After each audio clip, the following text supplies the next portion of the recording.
love the show. I love you guys. Fucking, let's go Jets. Jets, Jets.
Can't all be beautiful.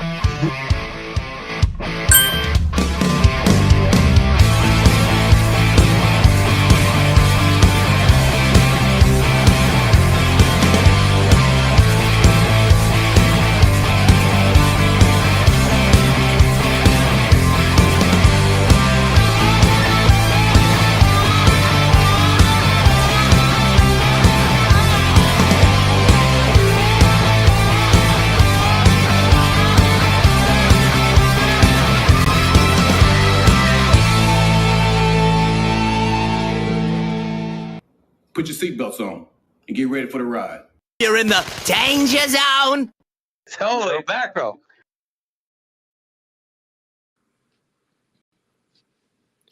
What is going on? What is going on, everybody? We are back. I am back. Gotta get my lefts and rights. You want left or right? You go left. Anyway, he is back. A regular at this point. Anyway, you know who's not back? The guy we named the show after. Dane. Dane is not back. Dane is probably laying on his back on a beach in Hawaii right now, for all I know, enjoying himself. Nice little beverage, maybe. I don't know. I'm just speculating. I don't know. But Dane is having himself a well-deserved vacation. He's worked hard this year. He's worked hard at work. He has worked hard at home. He has worked hard on this show to provide content for everybody watching in the future, in the past, whatever. Anyway, well-deserved vacation. No Dane tonight. We changed it up. It is the Disaster Zone, baby, because that's probably what it's going to be tonight, because you got me, Murph, the guy that doesn't do shit on this, producing.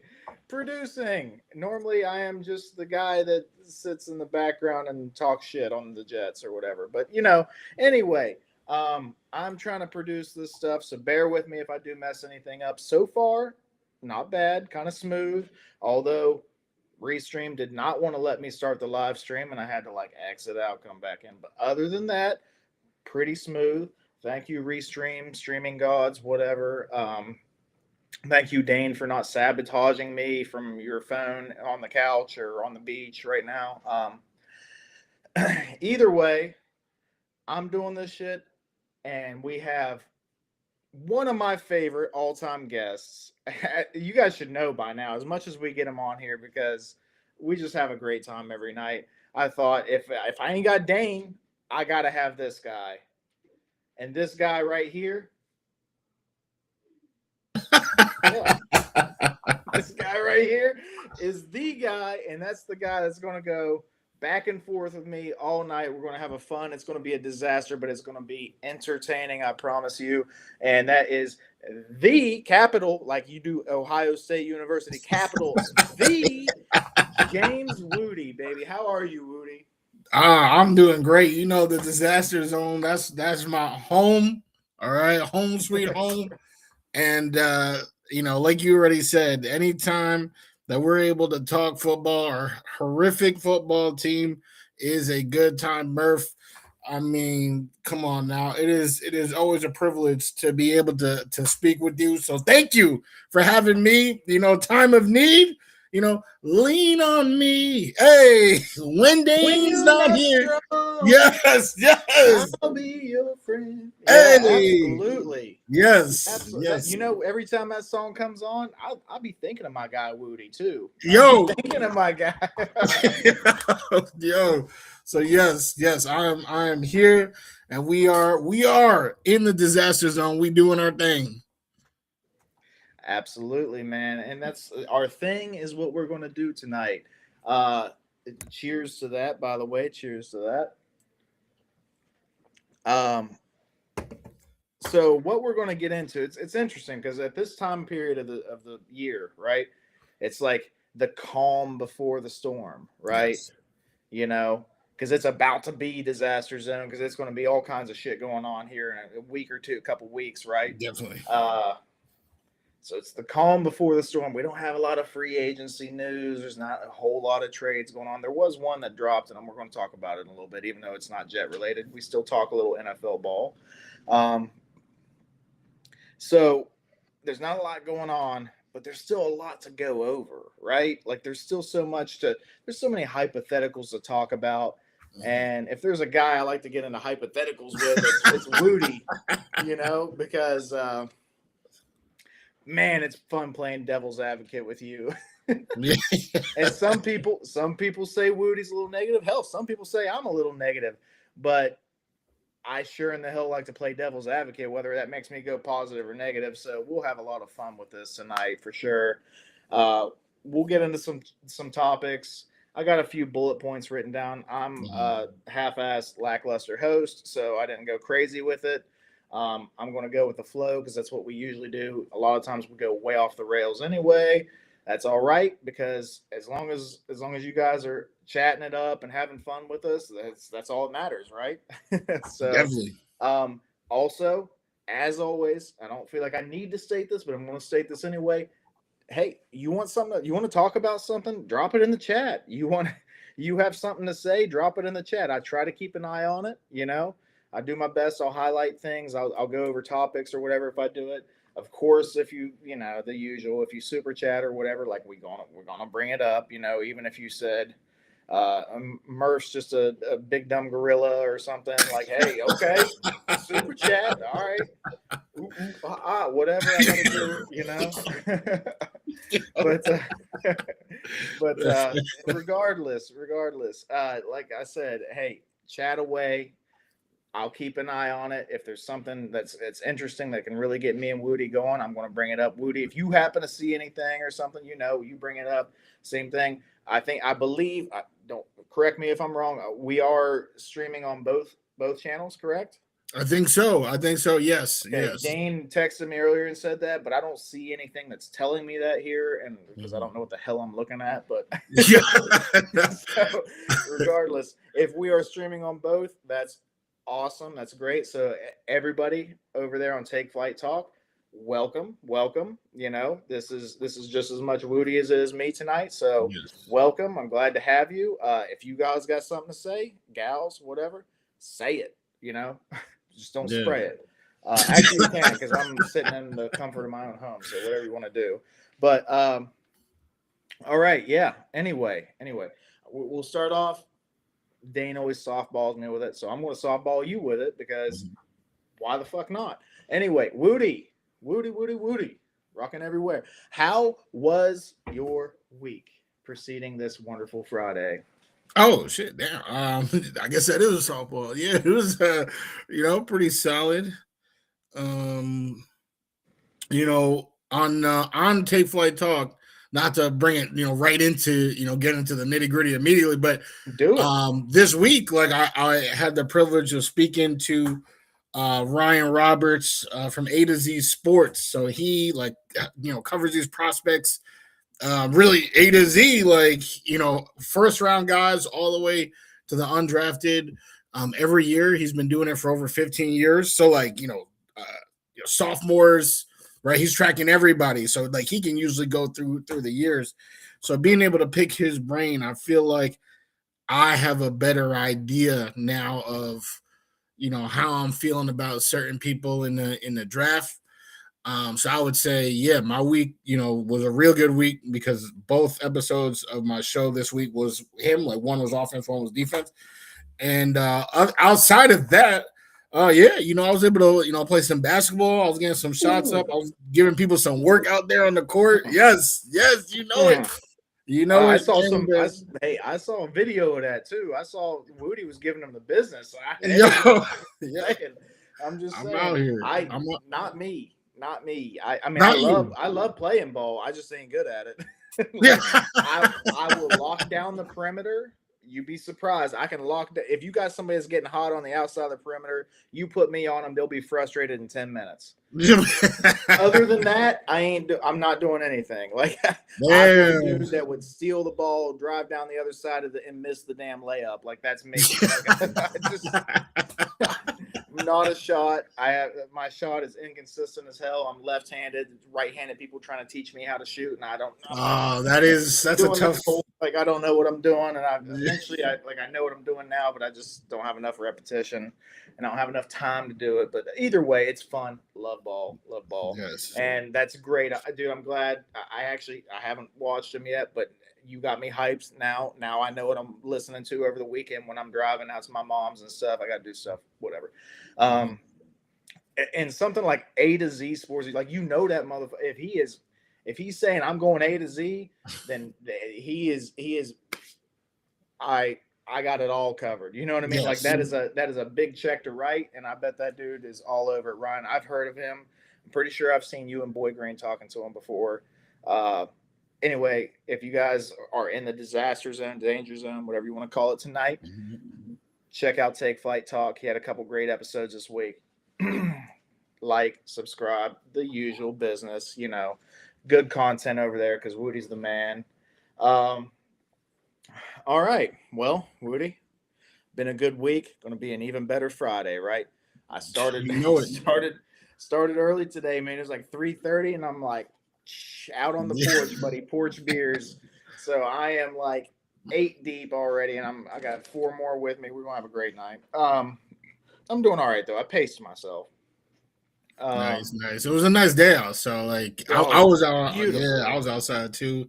Oh my god, like, the weather has been so up and down, but today was just so freaking. It was like 80 degrees. It was a nice light breeze. Like got off work early. I'm like, them beers is calling.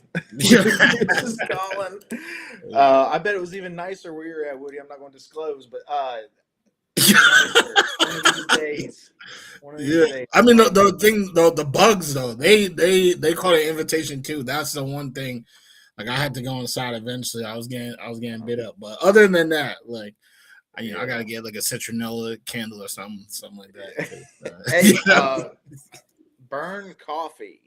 Oh, somebody told me that if you put like you can get something obviously it's not gonna catch on fire. I would use like a beer can, cut it in half, and put some coffee in it, and you light it on fire real good or whatever, and you burn coffee, and it's like weird. They all like chill out and go away. They're like, I'm good.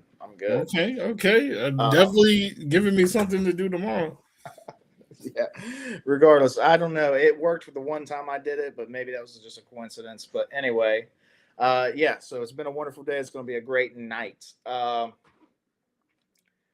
Things to talk about, WUDI. I got things written down here.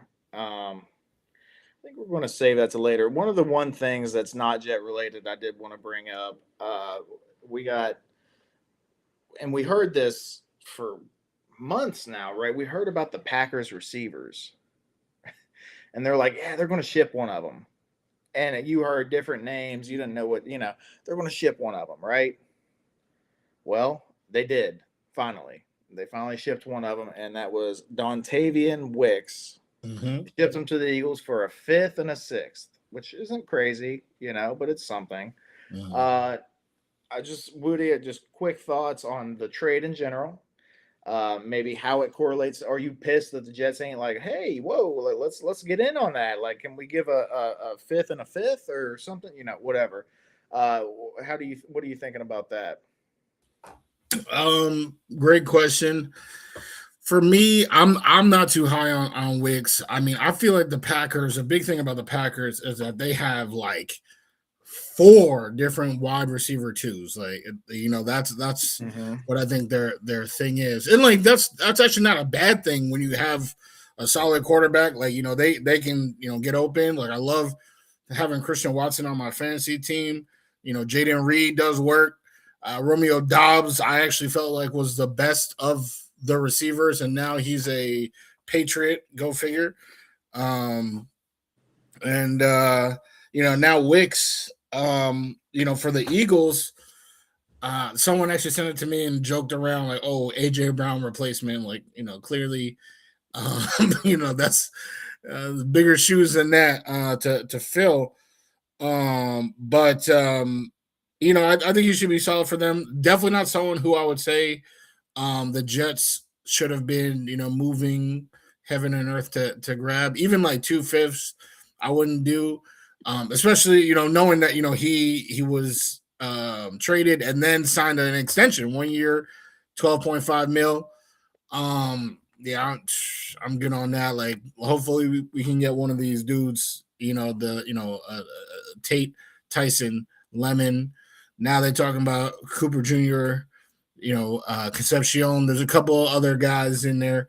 All of them, you know, better than, you know, even, you know, Denzel Boston. I would say having any of those guys under a rookie deal for the next, you know, 4 or 5 seasons is better than losing picks and giving 12 mil to Wicks, which I just realized rhymes, because, you know, I don't think he's that guy. Like, I just, you know, I think he, you know, he's just going to be, you know, what's his name? Steve Smith Sr., right? He calls guys Jags, just another guy.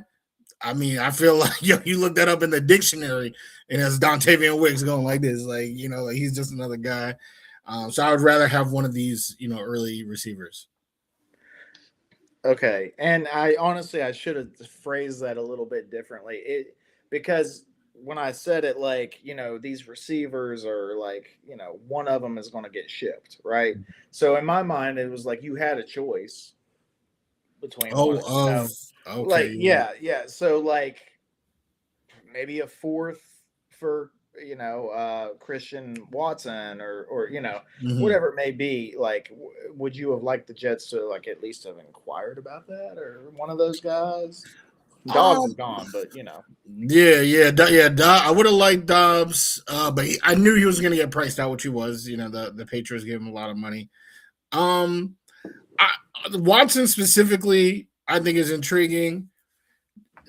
Everyone else, I feel like, you know, you have to be a good offensive coach to utilize properly. Like, the way they use Jaden Reed isn't conventional. They got him, you know, lining up all over the line, you know, different, you know, like a full route tree. They're throwing him screens.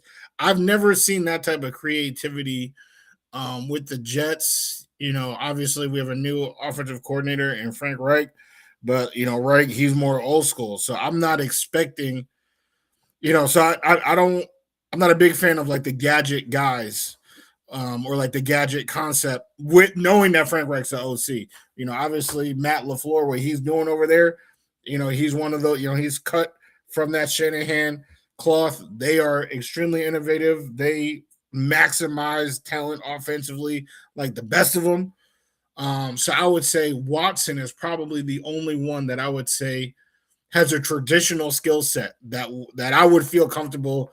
Oh, we gave up picks. Oh, we're paying. All right, Garrett and Watson, AD. Oh, sign me up. Because, you know, it's more conventional. Whereas the other guys, I think their value is, you know, you need, you know, a more, I don't want to say more innovative and just, you know, imply that like, but I'm just like I guess creative, you know, because, you know, right, like I said, he's more old school. You know, if it's not broke, don't fix it. So just a more creative thinker for some of those other guys. I don't. Okay, not going to dwell on it too much, and I'm pretty much with you, Woody. But I will ask, like, are any of those guys like 100%, like not 100% better, but like, are they like are for sure better than Adonai Mitchell? Like, can I would you say like? definitely Watson, Okay, Reed. Dobbs. I'll definitely say yeah. Dobbs ain't there anymore. but like Wicks, that's what I'm saying. I wouldn't say Not Wicks. quite as Wicks. high on Adonai than as some people maybe. Okay. Oh yeah. No, I'm it's his mama, then me, like that, like his mama, then me. Oh, In okay. terms of and like Wicks, And you're just like pushing more for it too. Like, mom, get out of the way. Like, all right. So yeah, regardless, the whole point I really even brought this up is like wide receiver to me is a need, and we're going to we will absolutely at some point get into the draft later. But it's just something to keep an eye on, like moves around the league, because if you fill that wide receiver 2 slot right now, the draft, everybody's draft board is looking totally different. You know what I mean? So, oh yeah, I did want to bring up a couple. I gotta, of course, I want to bring the people up in the chat. Thanks for showing up, guys, everybody, gals, boss girl. I wouldn't even. She didn't even give me a chance. I planned on mentioning it because we brought it up that you were going to be with me this coming week, and she was all over it. She's like, bring them in. And she's like, I want some of WUDI. Like, she's like, I'm going to spread some positivity to his negative ass. Like, that's what she's I'm saying. I'm just saying. No. Anyway, it is always always a great time, boss girl. It's a privilege, right? It's a pleasure. And I think you bring out the best of me. So anytime that we're on, I appreciate the love that you're always showing on Take Flight Talk, the Boy Green meets WUDI. Last Friday we was chilling on Jets Worldwide. So I appreciate you big time and love the repartee. Yeah. Back and forth is what we love, right? And that's what we get into, man. And Maddie, we appreciate you coming in, buddy. He said, "Can we please get this draft over with? I'm sick of talking about it anymore." Hey, I get it, and that's why I'm pretty sure Dane did one on one of those Sundays with Chaos, but we haven't done a mock draft on this channel. Aside from that, me and Dane have not done one together, and it's not that I'm against it. Like, we could have done one, you know what I mean? But I know that like a lot of channels, they do them consistently, and there's nothing wrong with that. If that's, if you started doing that, I just don't want to jump on that bandwagon and add to it, because people get burnt out on the draft quick. Because as Jets fans, we have like 3 wins, 10 games into the season, and we're already talking draft because of that. You know what I mean? So we start early, and that way we get burnt out early. So I get it, but it's still exciting. The draft is always exciting to me, especially drafts like this where you could really go any which way, right? Like, there's a lot of different things you can do, and we have a lot of ammo to do it. So I am excited about this draft, and we will talk about it. We have to. If we're talking Jets, we got to talk draft, But I get it, Maddie. I'm with you, buddy. I understand that it's it can get old quick. There's a little back and forth going on in here. I love it already. I was peeping that too. Whenever we're ready to dip our toes in, I don't mind giving Maddie some backup, because some backup. Hey, that'll get brought up. I don't think we even need to highlight it. It will be brought up at some point. We'll be talking about the relevance of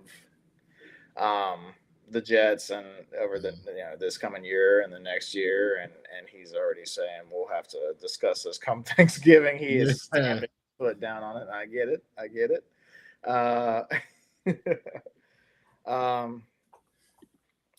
So, all right, yeah. Aside from that, okay, the other Jets thing I wanted to talk. Let me pop. Hold on, I'm trying to do this background stuff here. Is this it? Is this it?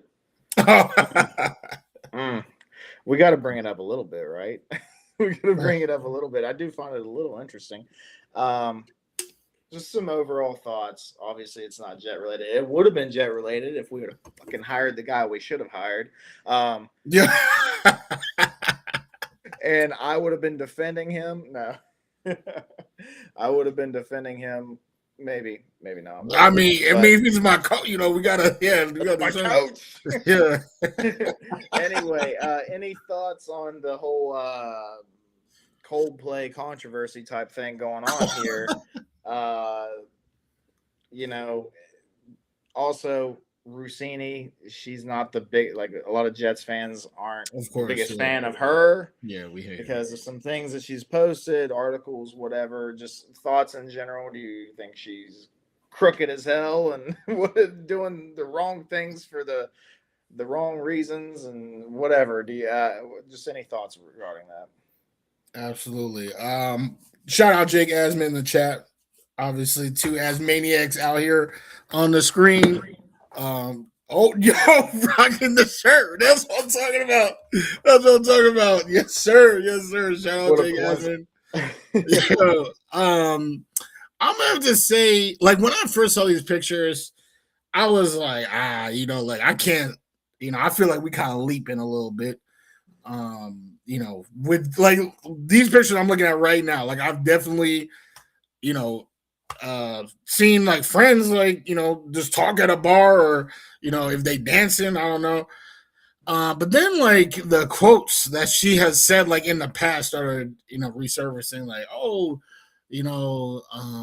I had so much fun in Miami. I can't even tell my husband what I did. Like, she said that on national TV, you know what I'm saying? And there were quite a few others where I was just like, I feel like it's smoky in here. And when there's smoke, there is fire. So, I think we've all been anti Diana Rossini because she has clearly been anti-Jets. So this kind of just helps us, put some validity between, behind the feelings. Like she's out here, not even, moral with how she getting her stories, how she getting her takes, these biased, takes that she got going on. So I had already kind of like deleted her from my, her stories from my view, like when she was, trashing the last regime. So this just, further confirms that. Again, I was not, on the board of like, oh damn, like, they, having an affair. But after hearing her comments, something ain't right. That's all I gotta say. Something ain't right. And I think, it's time to, not everyone deserves a platform. Yeah. And I'm pretty sure she's married. I'm not sure about Vrabel, but I know pretty sure she was married. Like she was, I think she even had a kid like a couple years ago, maybe. I'm not sure. Yeah, no, she's still, they are. Yeah. So it's pretty interesting how Diana Rossini, it's not good. I do not advocate for that, by the way. I'm actually a very big like loyalty. Like I'm a Jets fan. After all this shit, of course I'm loyal. Like, you know what I mean? Like I'm a very big loyalty guy. So I think that's kind of scummy behavior, especially if she's doing it for those reasons. And it's getting big out there. I just saw something earlier that Athletics like got her on like an interim. She can't. Yeah, suspension. There's nothing. She's not allowed to do shit for the time being until it was. Yeah. Anyway, not a fan of that. Vrabel, I don't know. Like I said, I'm not even sure. Is he married? I don't know. But whatever. They're both. It's not. It's really all in all. It's not my place to judge. But still, I don't care for those type of things. And screw Diana Rossini anyway. Even if this wasn't the thing, wasn't a fan of her to begin with. So, in respect of Boss Girl's comment. Here and now, hey, I promise to love faithfully. You know what I'm saying? Hey. All right. Yes. I know. She said she want to hear here and now Luther Vandross had to throw 2 lines in there real quick. You know what I'm saying? Real quick. Okay. Hey, That could have been what they were listening to when they were dancing in that top photo right there. Like they kind of sidestepping, right? I feel like that could have been what was in the background. Maybe. So Dane in here saying Vrabel Trap watching the Disaster Zone tonight, but he couldn't see over Rossini's forehead. Damn, Dane. Damn. All right. I gotta bring it up. You mentioned it earlier. We got legend himself, Mr. Jake Asman, in the chat saying greatness on the screen tonight. Legend's doing it. Jake, there wasn't greatness until I highlighted this comment, buddy. So you know, how about them apples? Anyway, what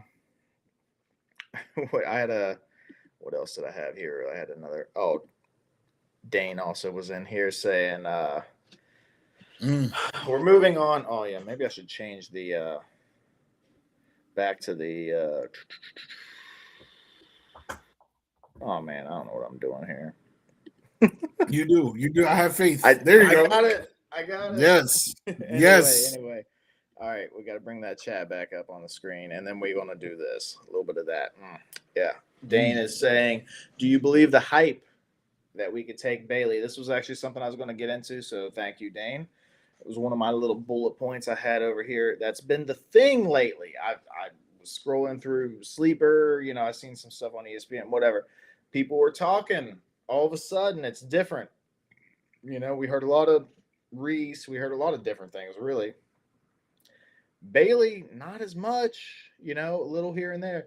Now that train is taken off. I'm seeing it, man. I'm seeing it all over. So is it choo-choo, let's go Bailey? Like, is that what we doing? Like, or do you believe the hype?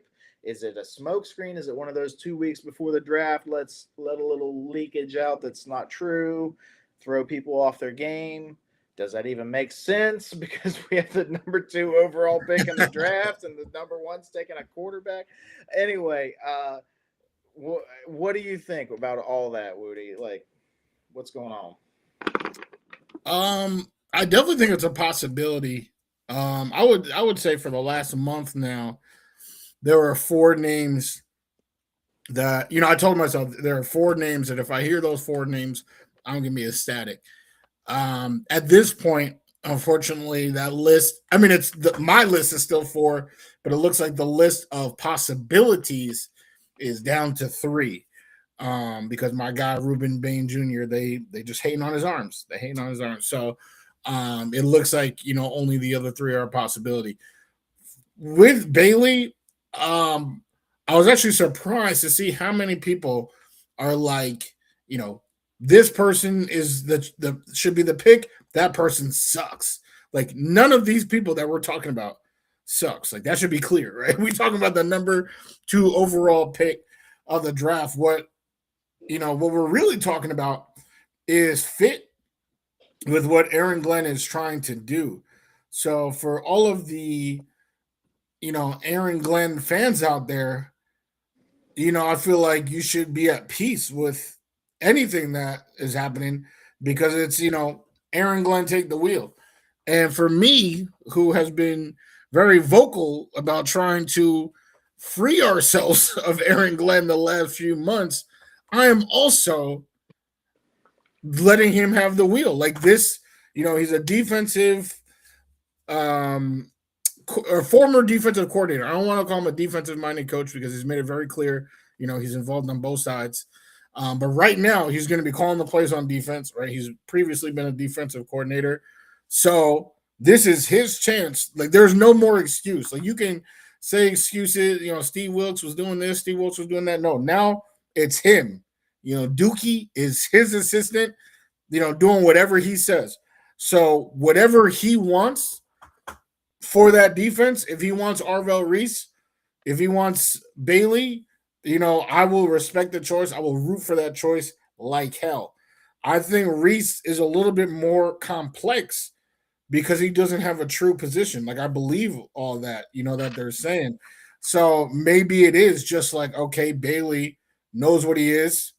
He's probably going to be more useful for you week 1, right? Because he knows his role. He knows what he's doing. And I'm not mad at that. I'm not mad at that at all. Could it still be a smoke screen? I saw Boss Girl before say, trying to trick Salah into trading up or something. It could definitely be a smoke screen, right? We see those all the time. And Aaron Glenn didn't even want to let people know who the QB was from week to week. So I'm sure he doesn't want people knowing what his draft choice is. But I think anyone who's upset about the possibility of drafting David Bailey, I hate telling people how to feel, but I personally would not feel that way. I don't feel that way. I would be very happy because he's a very good player. And, I think, again, week 1, he's probably the most useful player we could draft at number 2. Bailey is. Okay. So you don't think it is a smokescreen then? Or not I likely? Gun to my head, no. I think it is the truth. I feel like Peter Schrager specifically is almost always very plugged in tune with what's going on. So if that's what he's hearing, I believe it. I do actually believe it. I think could it be a smokescreen? I think it definitely could be. But again, like if I had to choose, it's probably not. And again, I think Bailey is a really good player. And again, for the AG fans that love AG, want him to be the coach, or loving us, expecting him to be the coach for the next 5 years, then it really shouldn't. Bailey, you should be happy with Bailey. So yeah, I think he's a nice safe choice. Okay, I mean, I understand what you're saying. Safe choice. Like the guy has the production, he has the athleticism, things like that. The timing feels really, 2 weeks before the draft, right? What is it? Yeah, 2 weeks. 2 weeks from yesterday. 2 weeks before the draft. And then we're hearing all this stuff. Like, I just feel like that's smoke screen time, right? Like, that really feels like smoke screen time. And then I wonder, how does Bailey fit the defense?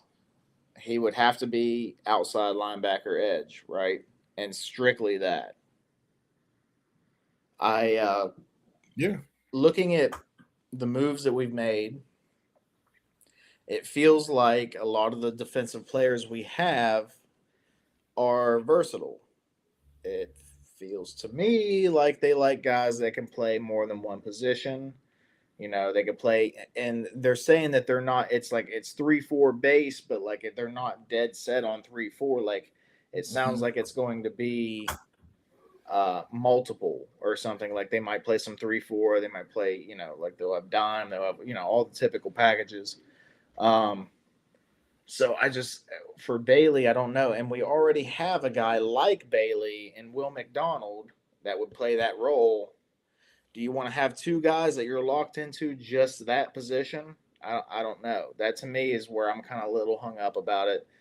And then personally, like I think Bailey's a good prospect. I do worry about off the field stuff with Bailey, like the way, what did he do? He tried to choke a reporter or something. I don't remember what happened. That's the first time I'm hearing that. One of the games, I can't remember what happened. Damn. It was like after the game. He was not. I don't know.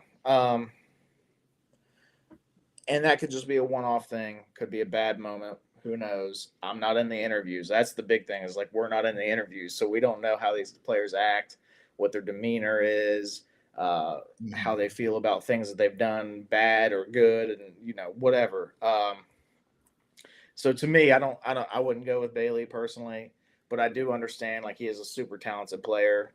I don't know. I think it's a smokescreen, but I do think he's a good player. That's the great thing about it is like when you do a smokescreen and it's like that's believable because it's a good player, then it's all the more better, right? It's all the more better because it could be legit. Like Because like even if you're doing the smoke screen, but you're like, you know what, I wouldn't be mad if I took them.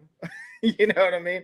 So it just makes it even better because nobody knows what the hell's going on because maybe even you don't. So either way, Bailey is potentially our choice at number 2. We don't know though. We really don't know until 2 weeks from now. Who said take just Bailey? one thing to I guess Go ahead.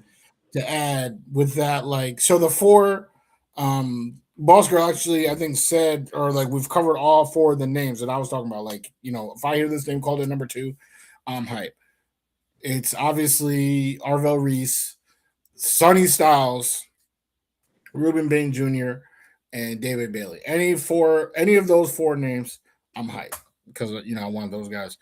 You know, after talking to my guy Ryan Roberts and A to Z Sports, I feel like that's also what kind of helped, you know, almost like validate that a little bit. If anyone, you know, again, like got pushed down, it was my guy Ruben.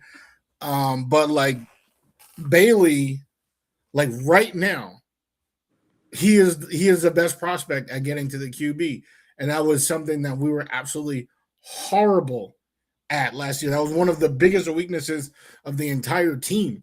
So getting someone who can do that consistently, efficiently, like that, I feel like that's not something to scoff at. You know, the run defense, I don't think it's as bad as Will. I think I've gone on record saying that, you know, I'm not a Will McDonald fan at all. That was a part of the reason why I was so upset about Jermaine, is because I was wondering, you know, I was wishing that you know it was Will instead. But yeah, like I just, you know, I'm just trying to, you know, get y'all to, you know, I mean, if it's not a smoke screen, right, then that's a pick. I really don't think like, you know, it's not like we drafted Vernon Golston, you know.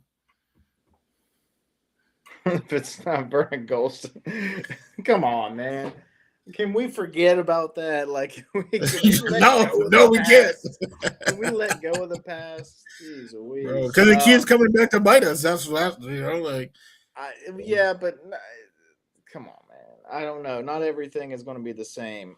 You can hire freaks, physical freaks, every draft year, and 50% of them will be studs, and 50% of them won't. Like, it's just you never know, man. I forgot where I was going with that. Oh, by the way, the Will McDonald slander will not be tolerated, WUDI. I will boot you ass right now. No, I'm just kidding. Yo, I mean, yeah, I'm about to get booted. Like, yo, Will McDonald, like, come on, man. First of all, what did he do to you? What did he do?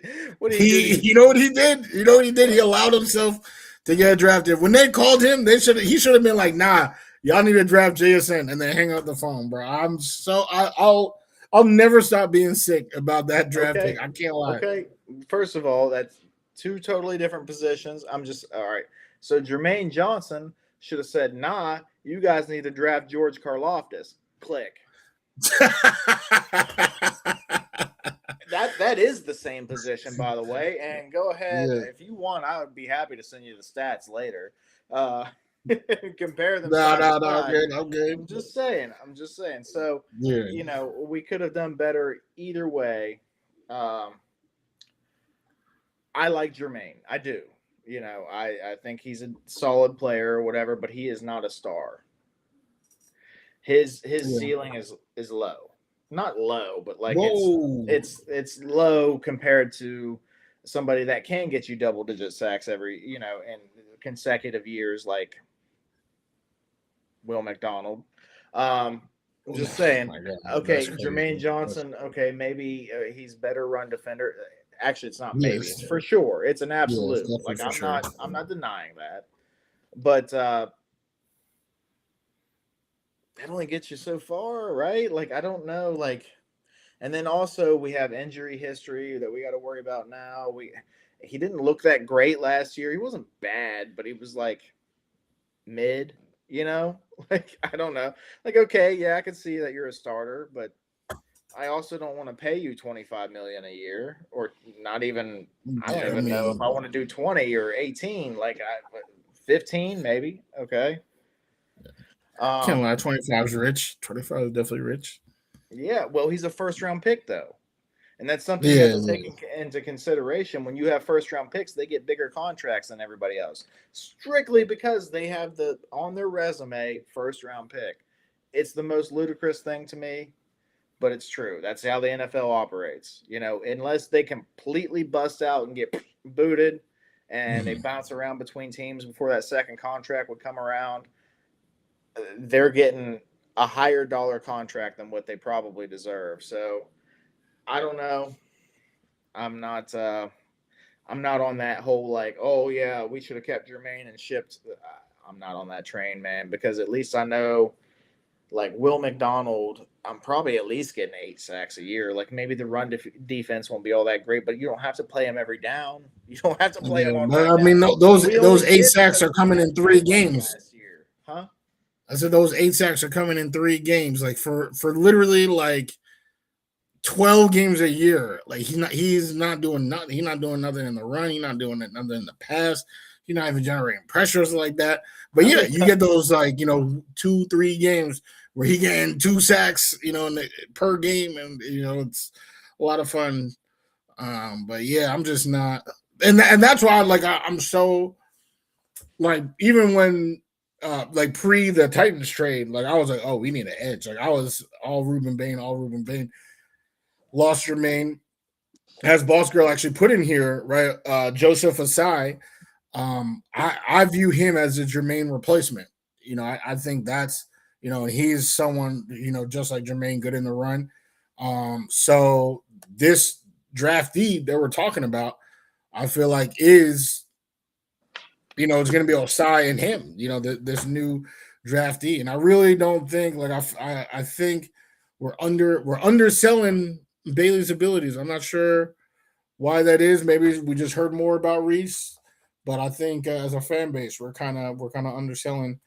No, I mean, not to say that like obviously Reese would be fantastic, and I would be hyped. Like if I am making the call, I would probably pick Reese, but I would say if the goal is to win now to keep my job, I would probably pick Bailey. Okay.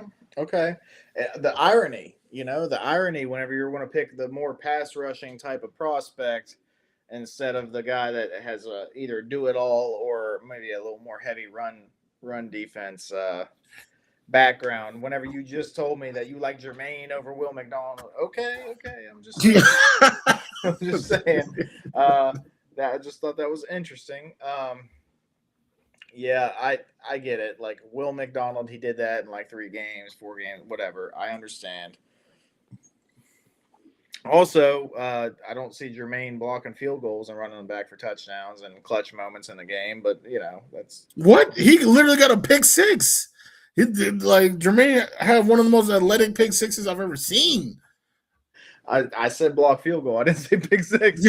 I'm just saying the athleticism. Actually, I don't remember that. I'm going to have to look that stat. I'm going to have to look up that. Really? It was Thursday Night Football against the Browns. Joe Flacco was a QB. He picked him off.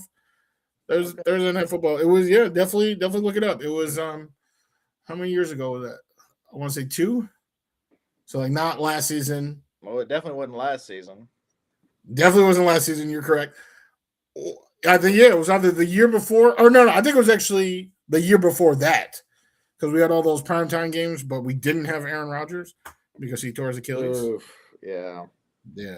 That's so like we had all these.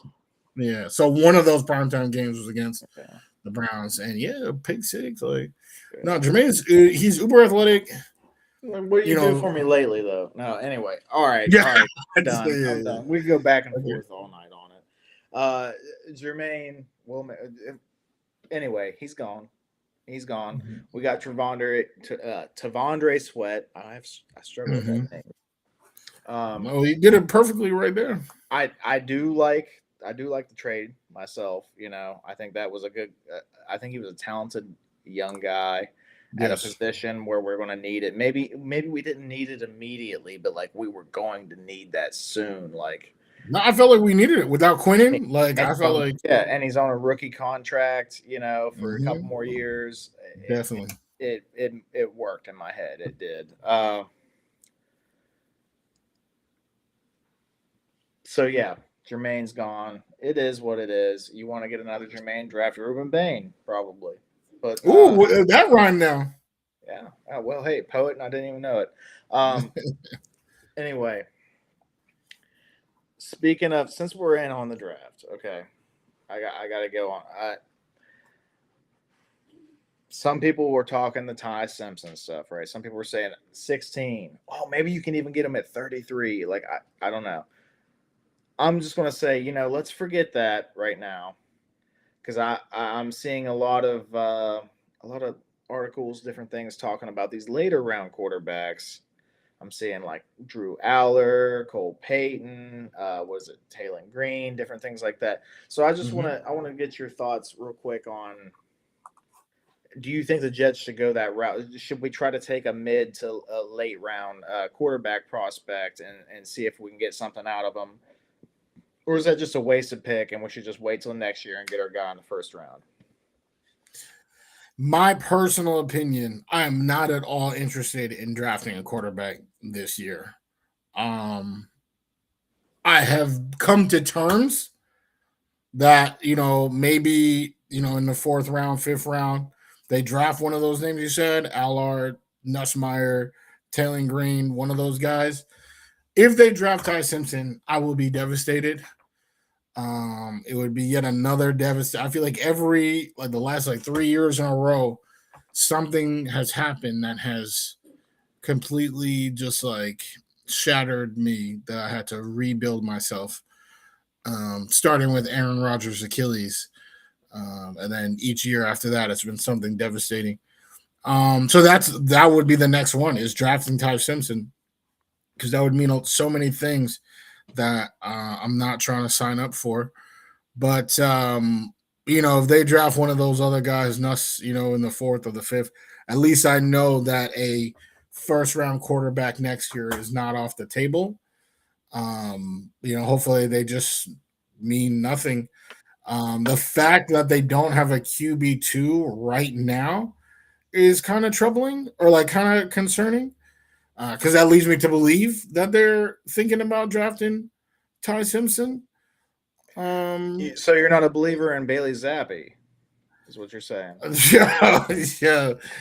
I cannot say. I mean, if they want to put him at QB2, I can't lie. I don't really care that much. Like if they, Aaron Glenn gets up there and says, "Oh, he's a great kid," we trust him at number 2. Okay, G, whatever you say. Because I'm that much focused at 2027. Like whatever they want to do, they already got Geno Smith at QB1. Yeah, I cannot be too emotionally invested on what's happening in that room right now. As long as they don't do something that jeopardizes next year's draft, make me QB2. I don't care. Do whatever y'all need to do to get through this season. Next year is when we, are getting that heir apparent. Okay. Yeah, I'm not against taking quarterbacks in mid to late rounds if for a dart throw, but it depends on what your needs are, how many needs you have, different things like that. But I can't throw my eggs in the basket and be like, oh yeah, Drew Aller, we can we can develop him. Come on, guys. We can develop we can't even develop already developed guys like Tyrod Taylor. We can't. What are we doing? We are underdeveloping lately, so I can't get on that right now. So Yeah. give me a dude that has talent that hopefully can just outshine the lack of coaching staff. Which we got Frank Reich. Maybe it'll be different. Okay, but I'm just saying, from what I've seen so far, I'm not relying on dart throws in the mid to later rounds. You can't rely on getting a Brady or something type of deal. Come on, let's just try to fix the rest of this roster and see if our coaching staff actually knows what the hell they're doing, this year, because this is for me. This has got to be the last. Like, if we have a repeat or anything even close to it, we gotta restart. Hit the, like on the old Super bro. Nintendo, you got that little purple square. You had to like push up on it, reset, boom, and then maybe even pull the cartridge out. Right? Yes. Slam it back Put in. it back, All right, yes. yeah, Donkey Kong Country, we back at it, right? We may have to do that.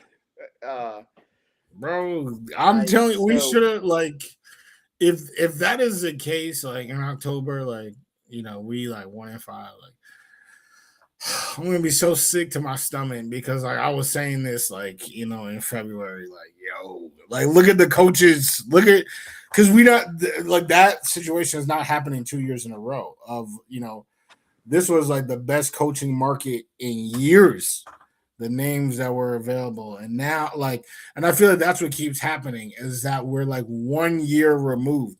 Like imagine if we had this type of draft capital when it was Caleb, Jaden, Drake, Bo, all those guys. But nope, here we are 1 year removed, and it's literally just Fernando. And then now we go through this season. Aaron Glenn, he sleeps through the whole thing just like how he was sleeping at the combine. And now there's no like the next best coach is like I can't even think right now. Like, I mean, I've been dreaming about Kevin O'Connell, but I feel like they're about to have a bounce back season with Kyler, so he's not even gonna like be an option. Like we have to like pray that like Mike Tomlin or like Sean McDermott. But knowing the Jets' luck, like we're gonna end up with like Bart Scott, someone ridiculous like that, which I feel like the fans are gonna rally behind. Oh, former Jet, like not realizing that we just played this game. Like that's one thing that really annoys me is that we keep doing the same thing like over and over, and like not even the first time head coach DC's like, I just hope that that's not what they do next for this next situation. But yeah, hopefully, I mean, obviously, it'll be a moot point if we're 5-1 in October, but definitely wouldn't hold my breath.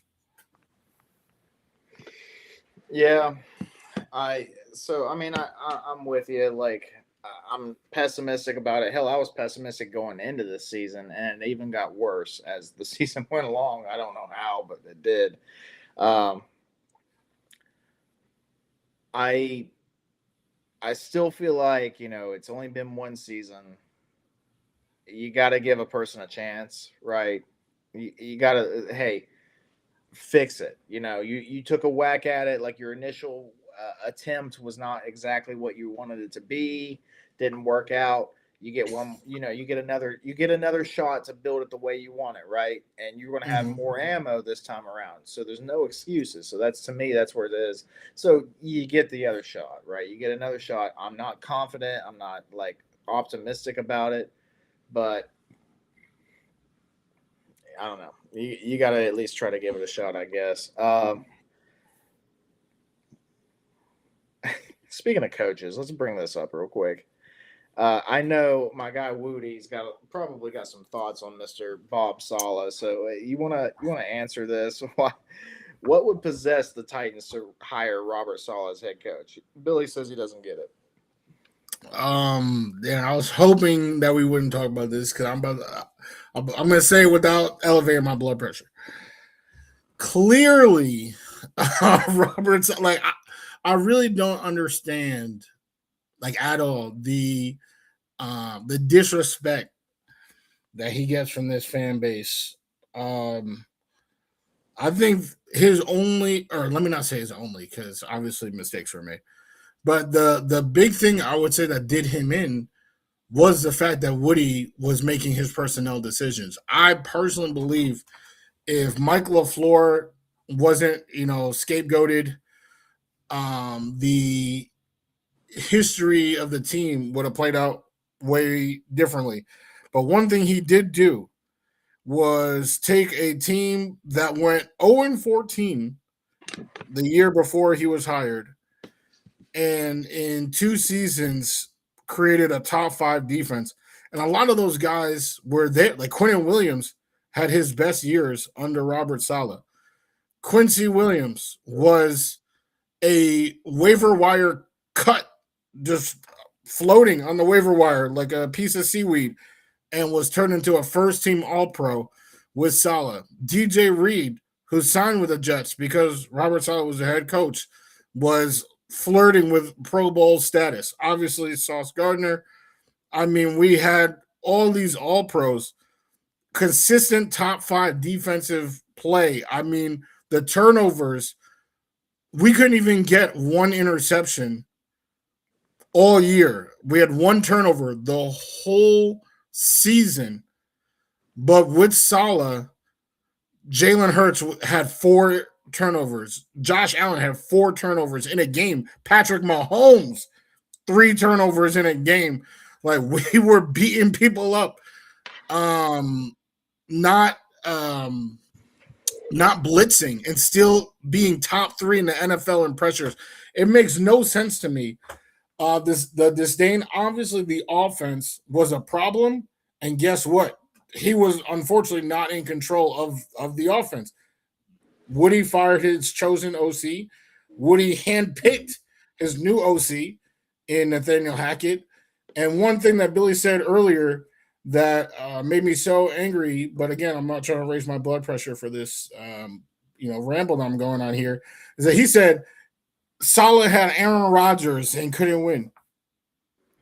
Saleh had Aaron Rodgers for 5 games. the first game, he tore his Achilles in 4 plays.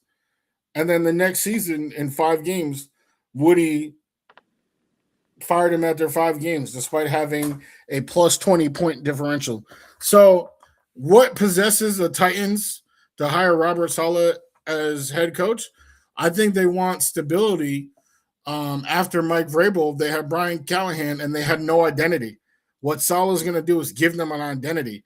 They're going to be a tough defensive team, and now they have an offensive coordinator in Brian Dable who actually knows what the hell he's doing and can develop Cam Ward, and brought in one of his guys, Wan'Dale Robinson, to kind of coach everyone into the offense. I think the Titans are going to be a really improved team this year, and that's what, if you're a Jets fan, you should want that, because they're going to beat up on the Colts. You want them to be 2-0 against the Indianapolis Colts this year, because I think we all hoping that Colts pick is a top 5 pick, and I think it can be.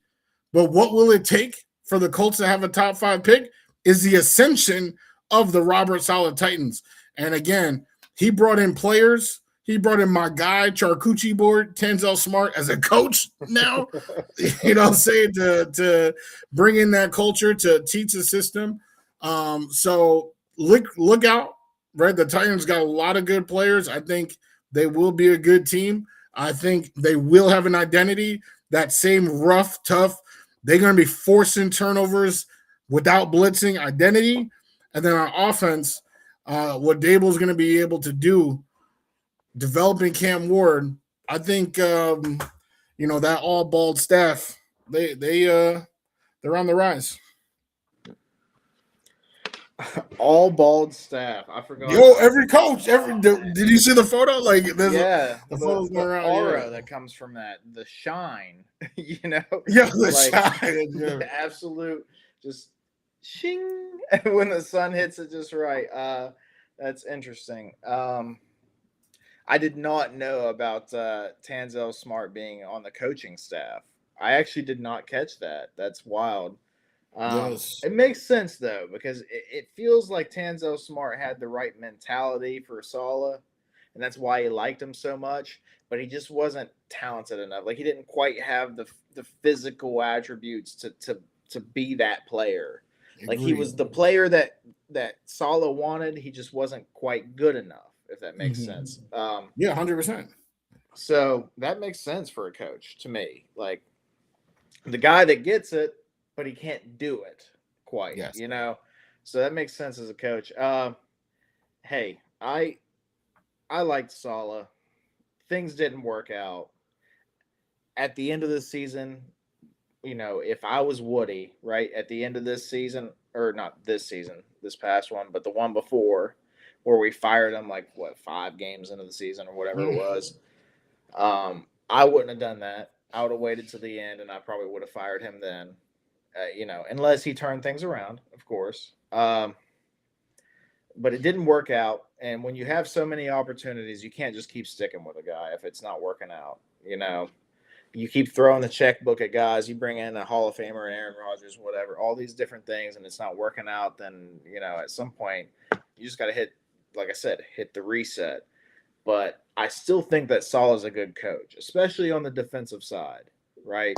And that's something that we saw. Like Saleh's defenses were top notch. Like with us, like maybe that last year when he got fired, we had some issues, but for the most part, once he got some guys in there that was like his guys, our defenses were legit and they played hard.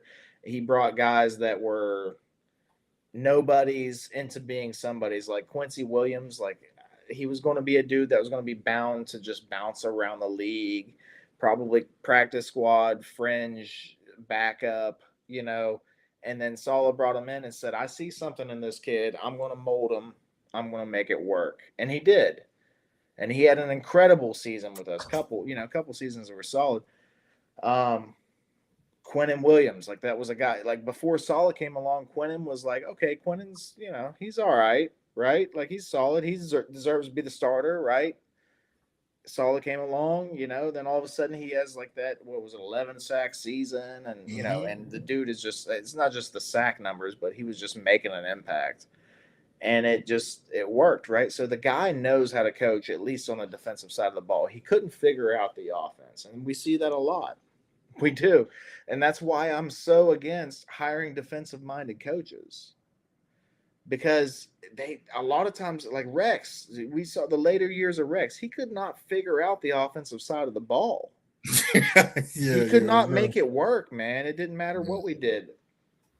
So the only way it worked was whenever he had one of the best offensive lines I've ever seen in my life, and a good running back and a couple talented receivers to prop up a young quarterback to make it, and they just kind of made it work, with the number 1 rushing offense in the league and a just stupidly good defense, and they made it work, but they still didn't win a Super Bowl. I mean, I know we look back on the Rex years like it was like, Hall of Fame is best right now.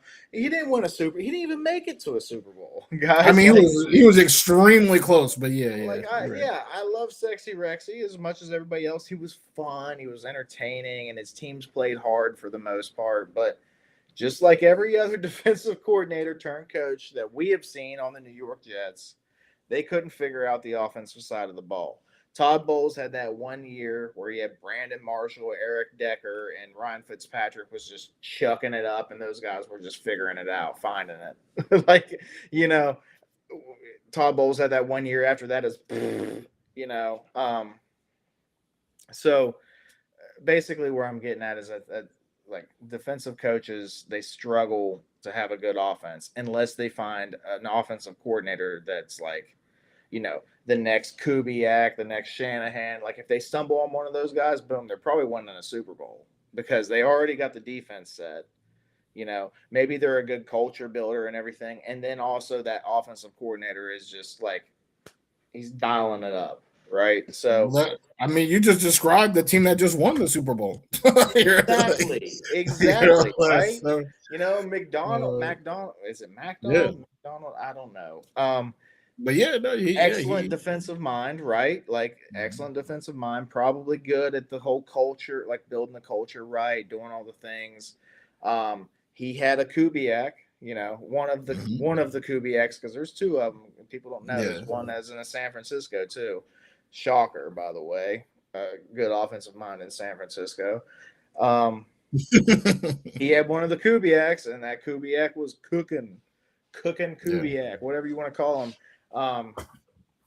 And they got Darnold in there. Like teams gave up on him, us included. I was about to say, Carolina, all these like a bunch of teams gave up on Darnold. Minnesota. I mean, that's the biggest one. Like he comes in there, he's got a legit number one receiver. He's got two solid running backs, a good decent offensive line. Like he's got enough pieces to make it work with a just absolute stud defense and a good play caller, and they made it work. So anyway, that's the only way as defensive-minded head coaches will win a Super Bowl, in my opinion. So if it doesn't work out with Glenn, and I'm saying for me, what? Well, no, I'm just saying, like for me, like I felt like we were building on that because we had Salah and we had someone from the Shanahan tree, but Woody fired him, and like that's where I have my issue. Because we were that season, we were 7-3. Like that's since 2015, which again is another season where we didn't make the playoffs. The only time we had a winning record after like 5 games was that season, and we still, and we lost AVT like we always do. That was the year Brees tore his ACL, and we definitely sputtered to end the year. But I wouldn't have fired LaFleur, and that's pretty much what happened. What's happening in Tennessee, by all reports, he got the full reins out there, and Dable is a really good offensive mind. So all you guys are like, are the Titans gonna win games? Like, yeah, they're definitely gonna win games. And again, you should be rooting for them. You anyone in this chat right now, root for the Titans, because that means the Colts are giving us a top 5 pick. I really don't understand. First, I don't even understand Salah hate, but how can you hate Salah so much that you rather have them like suffer than us get the Colts? We have the Colts pick. That we root for the Colts to be the absolute worst of the worst. So that's what I gotta say about that.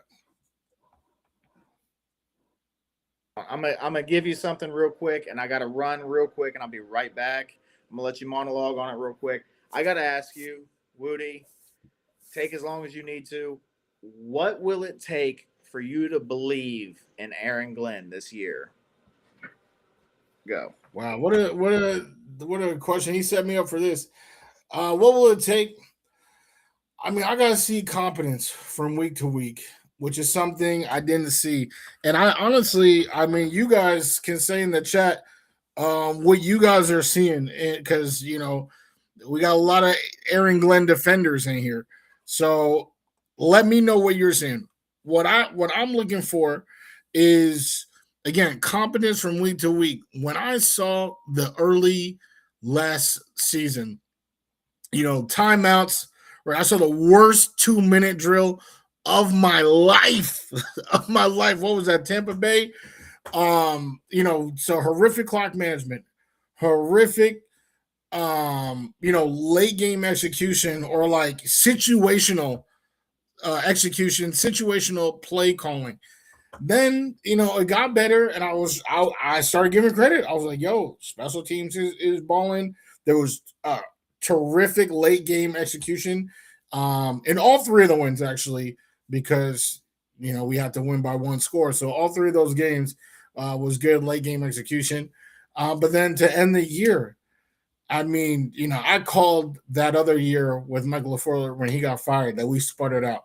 This, we didn't even have enough to call it a sputter. This was probably the worst ending to a season. Actually, I can't even say probably. It is statistically the worst ending to a season in the history, 100+ years, by the way, of the NFL. No team has lost by a larger margin of defeat in December and January than the 2025 New York Jets. That's a set 100+ years. No team is worse. And you guys are, excited about this year. That's crazy to me. What would I have to see to actually, be like, oh, this coach is our guy? I need to see consistent execution in situational, situational play calling, time management. I need to see a team that plays hard for 17 games. They might have played hard for 6 games last year. So hopefully they can do 17. And then obviously, ultimately, it's wins. And I think that's the one that no matter what side of the Aaron Glenn fence you're on, we all agree that we're looking for wins, right? Like, for me, I can't lie. I'm looking at like 8. I'm looking at 8 wins. Anything less than that, I think, is a disappointment. I know some AG defenders who are okay with just 6. That disgusts me. I mean, we had a team that didn't even have a coach. The team did not have a coach for most of the season. They won 5 games. Now, in your eyes, you have a great coach in Aaron Glenn. He's had 2 off seasons now to mold the team in his own view. If they can't win 6 games, or if they win just 6 games, that's a problem to me. So, I'm not here to play this game and give this guy 4 year, 3 year. No, we are on a 16-year drought, and that's not Aaron Glenn's fault at all. So I'm not blaming Aaron Glenn, but you have to bring in somebody who can put out the fire. It's as simple as that. If Aaron Glenn is not a fireman, why is he in here to put out that fire? And last year was one of the worst years in and again, that's not my opinion. That's not my opinion. There's statistical data that continuously points at last year's Jets as the worst. So yeah, I'm gonna have to see wins, and I'm gonna have to see better decision making. I'm gonna have to see more consistency, and I'm gonna have to see a team that tries hard for 17 games, which again, we saw none of that last year. If we see that this year, and they've won 8 games, maybe 7. If they're trying hard and everything, and sometimes kicks just go in, like 7, that's possible. But I'm thinking more 8, and I'm thinking more consistency from this head coach who might not be a head coach much longer.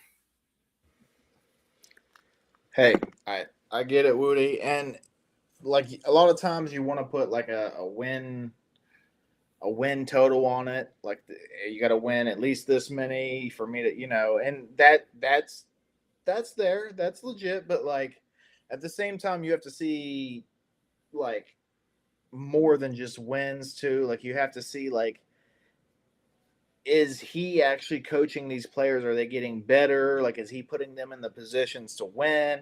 Like, is his coaching staff that he built, like, are they suffice or are they sufficient? You know what I mean? Like, are they doing their jobs? Is things like working the way they're supposed to? So there's things that you have to look like. There's an eye test to it too. Basically, is what I'm saying. There's an eye test to it because like you could win 7 games next year. But if the eye test isn't matching up, if it's literally just like, oh, we drafted like 3 studs in the draft and they're just killing it, and that's just between that and spending free agency dollars, it's just helping us out and our team's playing better. It's not really that we're, they're not making the right decisions on the field, like the coaches and things like that, and we're just eking out some wins because we're talented. Like that's a red flag. Then it's like maybe we can't take our talent elsewhere, like LeBron did, back in the day. I just want to highlight. Can we highlight my guy? Shout out to Indy. Can we answer his comment real quick? Because, I brought up 16 years of fire, like because that's obviously how we feel as fans. This one, yes. Oh wait, no, it's not that one. Sorry. Because I don't even hate Aaron Glenn at all. But it's 16 years of fire. Like he just sent it like a couple of minutes ago. 16 years of fire. Yet a new coach has to put it out in 1 year. I definitely didn't say that. He definitely does not have to. Like I literally said, like the 16 years is not his fault. But I think that's probably my biggest gripe with the Aaron Glenn defense is that you guys act like it's normal for coaches to be this bad in year 1. Like it's not normal. It's literally not normal. The team Robert Saleh inherited when he took over as the New York Jets coach, was 0-14. The starting running back was Frank Gore, who never played a down ever again in the NFL. The starting receivers were Demaryius Thomas, Chris Hogan, Rashad Perriman. Like, none of these guys ever even played.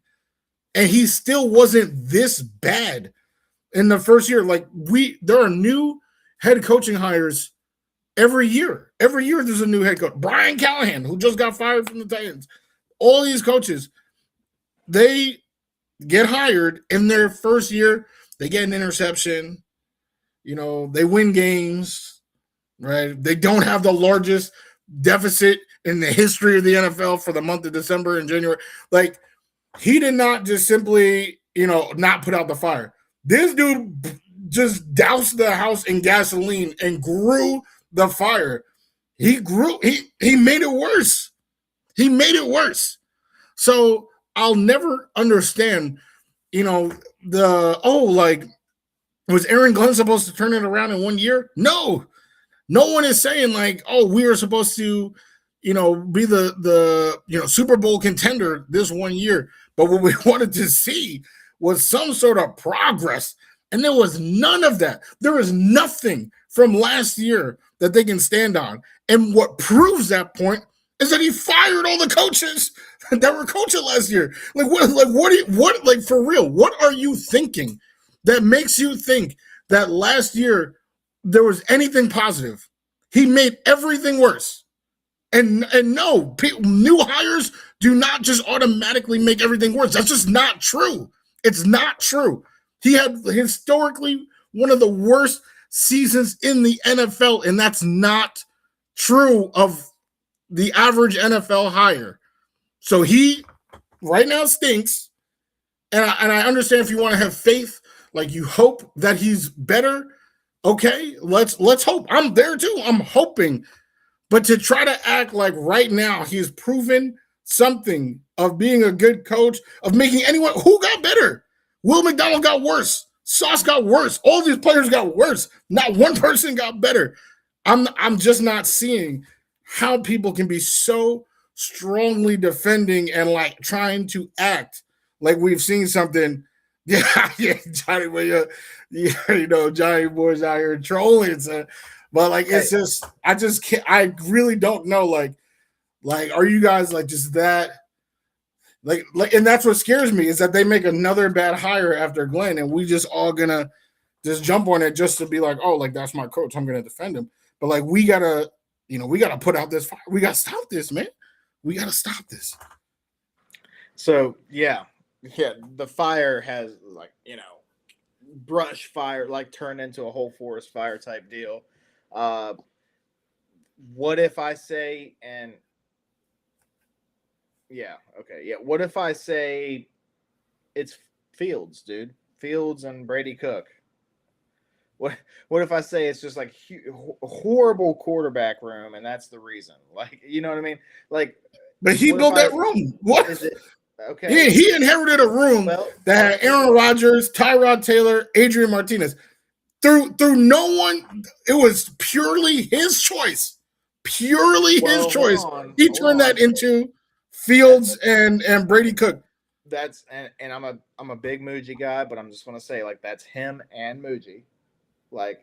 Or maybe it was all Muji. We don't really know what's behind closed doors. I would like to think that Glenn at least had a say in his starting quarterback, but I mean, I would like to think that too. You know what I'm saying? I don't see that. Like I said, I felt like they made the wrong choice when they cut Adrian Martinez. I was sick. I was like, how did they choose Brady Cook over him? And I just feel like they've never made, a great decision at that position. If we want to blame them both, it's harder for me to blame Darren Muji because he himself was a quarterback, ruined with Kevin O'Connell in college. So to be, a former quarterback, is he really that, bad at evaluating quarterbacks? I'd like to hope not. I really like to hope not. Yeah, no, I can't, and that's actually my other biggest pet peeve. So we covered both of them. The first one is trying to act like it's normal that people have these horrific seasons. Like that's not normal. No matter how bad the team was, and the team wasn't even that bad that he inherited. Like Salah inherited a worse team and did more. But the second biggest pet peeve is trying to blame like him blowing up the roster, or like messing with the roster because first of all, he said with the roster that he had in June, the goal is to win. They're going to win games. They're going to turn heads. And a lot of you believe that. 10-7. I kept hearing 10-7. I was getting roasted for betting the under. Guess who wasn't laughing? My rep at Chase Bank. That's who wasn't laughing. But y'all were laughing when I took the under. All right. You believe that. It wasn't. Now they start 0-7. Then he blows up the roster. And you guys are going to tell me right now, damn, well, how, look who was playing out there. Like, like, do you hear like the ludicrousness of what's happening, of what, these arguments have no real basis to stand on. Like, I'm coming with facts, actual facts, actual happenings, statistics, data. And, all I'm getting back is, well, he's going to learn. He's going to try. He's going to pick himself up and do his best. We're the Jets and we're built for this shit. So, yeah, we're built for this shit. We're built to be shit. No, so I've seen some talk in the chat. They're saying, he inherited a horrible roster, this and that, or whatever. Like, while the roster maybe wasn't great, I'm not saying that this was a horrible roster. I mean, like, you can't tell me that guys like Sauce Gardner that got 2 All-Pros in their first 2 years of playing are horrible players. You can't tell me that Quentin Williams is a horrible player. You can't, but they were worse under this previous regime. So that's why that's part of why I'm so hard on Glenn. And I'm sure the same thing with you, WUDI. That's part of why you're so hard on Glenn. But I will say we got to let it happen another year. It's got to be fucking bad and it was really bad, but it's got to be really bad to fire a guy after 1 year. So I don't know. Let him have his second year, or at least half of it, depending on how it goes, whatever, and then we'll go from there. But I got to get caught up here in the chat a little bit because WUDI, we're getting cooking. I missed a super chat earlier, and I got to bring it up. Our boy Johnny Boy. I was bringing up other chats of his after the fact. He came in shouting us out, Murph and WUDI. He said, "Hell yeah, let's go." Kicker it too. How do you feel about that, WUDI? I'll say this. I had my 4 names. Kicker wasn't one of them. Yeah, I gotta say, kicker is probably not on the agenda for Murph either. So, what was the team that did that though? First round kicker, was it the Buccaneers? I think. Oh yeah. Recently, or not that recently, but it's like 10 years ago or something. Yeah. That was pretty interesting. I mean, we definitely need a kicker though. I can't lie. Oh, the Raiders. Okay. Raiders need a kicker. Yeah. Hey, let's go. Oh, hey, he's on it right there. Raiders need a kicker. Yeah. But yeah, I mean, we definitely need a kicker. But obviously just not first round. Yeah. So oh my goodness. We got another one in here. We got another one. Hold on. I'm not as talented at doing this as. All right. Anyway, he'll be in here in a second. He jumped back out, but I had another one I was going to bring up, and this is aside from the Glenn stuff because we could probably go all night on Glenn, right, and the coaching staff in general and stuff. We just got to give it some more games. And at the end of the day, we got to give some more games, whether we like it or not. I mean, maybe we don't like giving them more games, but we have to. Let's see how it goes. Regardless, I'm excited because we have a lot of freaking capital in this draft. We had a lot of money. We're going to have a lot of money next year. We have the opportunity to build talent on this team. So even if, per se, it didn't work out with Glenn next year, you may have a solid team to bring a coach into the following year, right? So,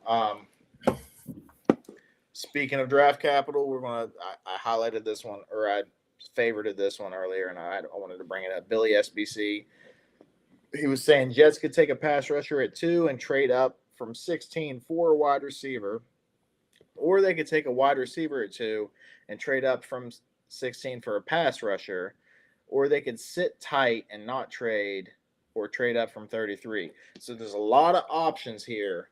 But Woody, I got to know, like, is it edge rusher, wide receiver, or wide receiver edge rusher? Either of those two, is that what you're locked in on? Or do you think that we need to be a little more open minded about our options here? Like, should we consider the idea of a safety, linebacker, tight end? What's your thoughts on the first round or maybe just first couple rounds of the draft? How's the thought process of WUDI doing? This is my favorite question of the night so far. I hate talking about, because I get accused of hating Aaron Glenn. I don't hate Aaron Glenn at all, but I do hate talking about Aaron Glenn because you guys keep accusing me of hating Aaron Glenn. But I love this topic. I love this question. And based on my 4 names, I'm saying open mind. Like Sonny Styles, like if you're mad at Sonny Styles, like I can't help you. This dude, I feel like in terms of Hall of Fame potential, if you had to make a list of like all the guys in this draft that have Hall of Fame potential, I think Jeremiah Love is the name that comes up. Sonny Styles might be the very next name. Caleb Downs, are all names that I think are that high on the list. I'm not locked in at all with edge rusher, wide receiver. Now, do I think that would be nice? 100%. Like that would be fantastic. But I think corner would be really nice. Mansour Delane, I think that's a perfect Sauce replacement. I know that may not be great for a boss girl to hear, but Brandon Stevens allowed the most touchdowns in the NFL last year. That's not something he's never been like a cornerback 1. He was supposed to be the Ravens cornerback 2, and then Marcus Williams got hurt, so he had to be CB1, and he got cooked. They had a parade when this dude left and went to the Jets, and now I see why, because he was getting cooked up. So a corner early would be really nice. I definitely want an edge though, so I guess I'm kind of locked in at edge in the first round. I want an edge rusher or somebody who can rush a passer in the first round. But if they go corner, I'm okay with it. If they go receiver, I'm obviously okay with it because we definitely need some competition for my guy AD. What else? Safety. I really wanted a safety because I love Dylan Thieneman. I love Emmanuel McNeil Warren. I love AJ Halsey, but like our safety, like they free agency, I'm not gonna lie, they added Minka, right? Malachi is gonna be healthy. They brought Cisco back.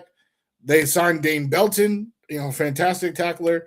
I mean, we got 4 safeties right now. Are we about to draft? One in the first 44. That I don't know if that meshes with the current build of the roster.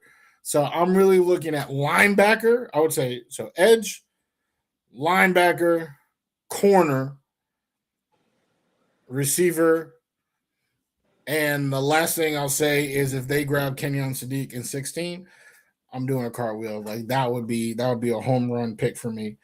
But yeah, so I wouldn't say locked in. I think there's a lot of options. Oh my God, let's go. Yo, put on the gloves. You got a problem with Sadiq? Come on now, let's talk about it. So, problem with Sadiq. Okay. No, I got no problem with Sadiq. So for me,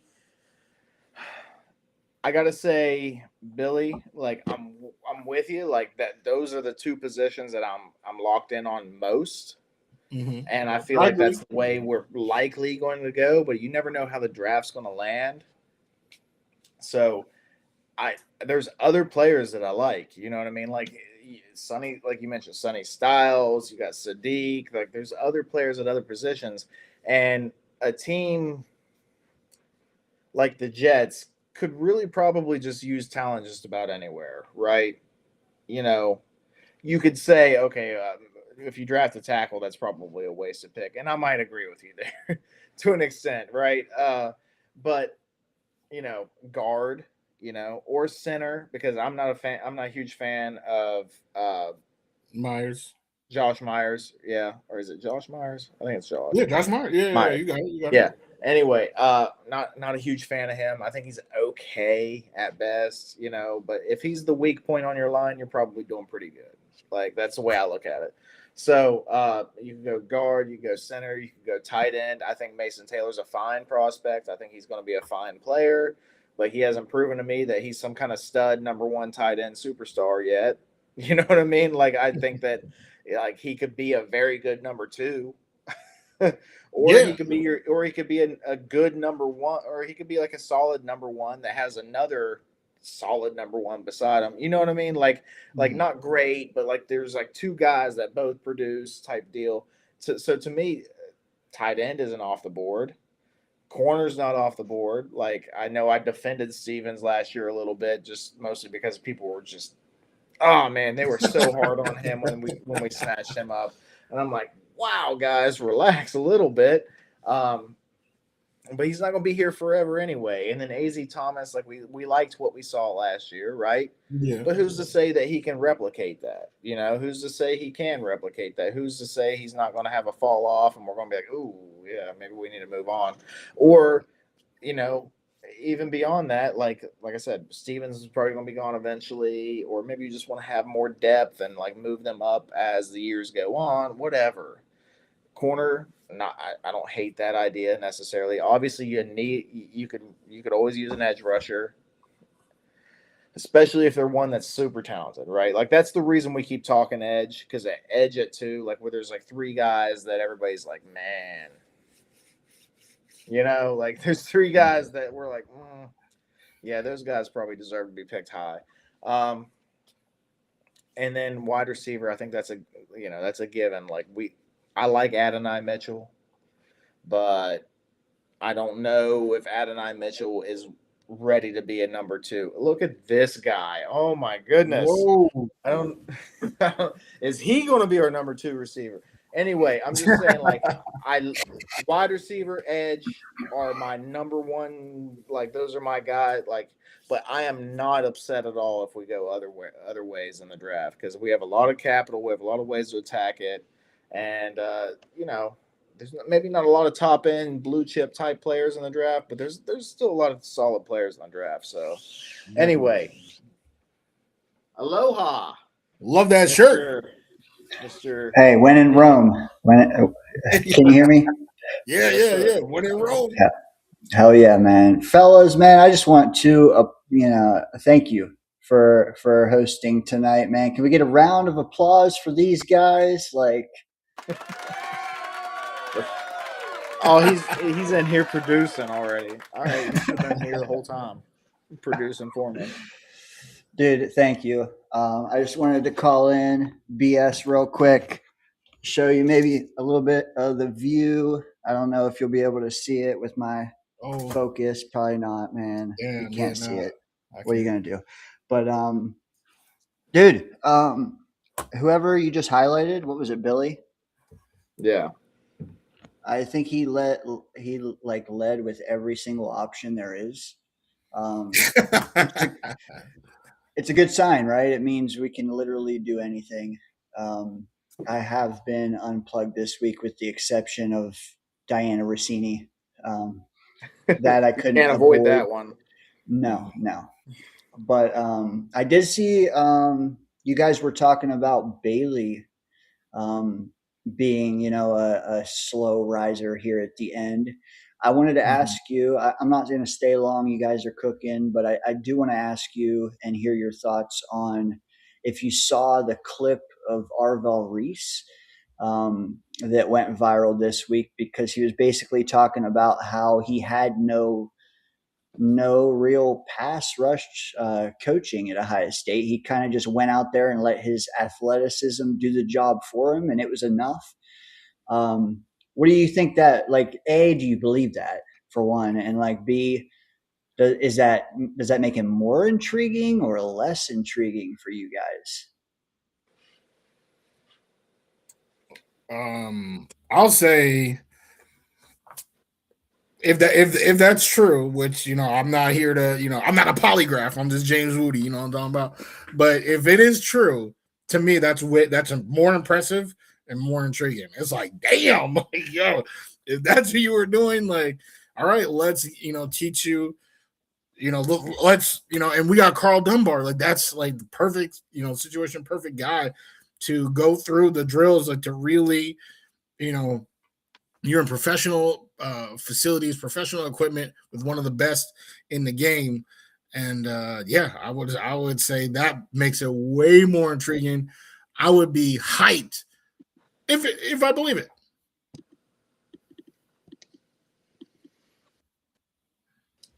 I mean, I don't. To me, I just right now, like, I really struggle with like listening to the smoke screens. I really also struggle with like these late takes on players and things like that. Like, because you could have said the same take a month ago. You could have said it right after the combine. You could have said it, like I hear these things and it's like, why wasn't I hearing that? You see it every year. And a lot of times it'll be like quarterbacks. They do this big time with quarterbacks. Come like few weeks before the draft or whatever, all of a sudden, like there will be like a guy like Dan Orlovsky or something that's like, oh, Trey Lance is the best quarterback in the draft. And it's like, well, wait, what? Where did this come from? You know what I mean? Like everybody was like hardcore on, Trevor, and then some people like Zach, and then even Justin Fields. But what, Trey Lance is the best quarterback? There's always guys that it's like it's clickbait to me. Like that's what I feel like. I feel like there's always people out there that they have to come up with this last minute, like couple weeks before the draft take, just to get some clicks, get some notoriety, get some whatever. And if like their shit comes true, even though it's a long shot, then they look like people are going to be bringing that up forever. Oh, remember whenever he nailed that pick or whatever, it'll be that thing. So to me, I don't take too much stock when it comes 2-3 weeks before the draft, a week before. It's smokescreen season. It's clickbait season to me. So I don't listen too much to it. Bailey is a fine player. Like he is an excellent pass rusher. I think he's going to have a good career in this league. I just don't know that for me personally, I worry about off-field stuff and his demeanor. And I also just don't think he has quite the ceiling that Arvell Reese does. So that's why I'm with Arvell Reese. That's just where I'm at. I feel you. What do you think the odds are that they were to draft Bailey Murphh? I think it's 25% likely. If they were, could I get your agreement that you'll buy some bicycle shorts like he wears all the time?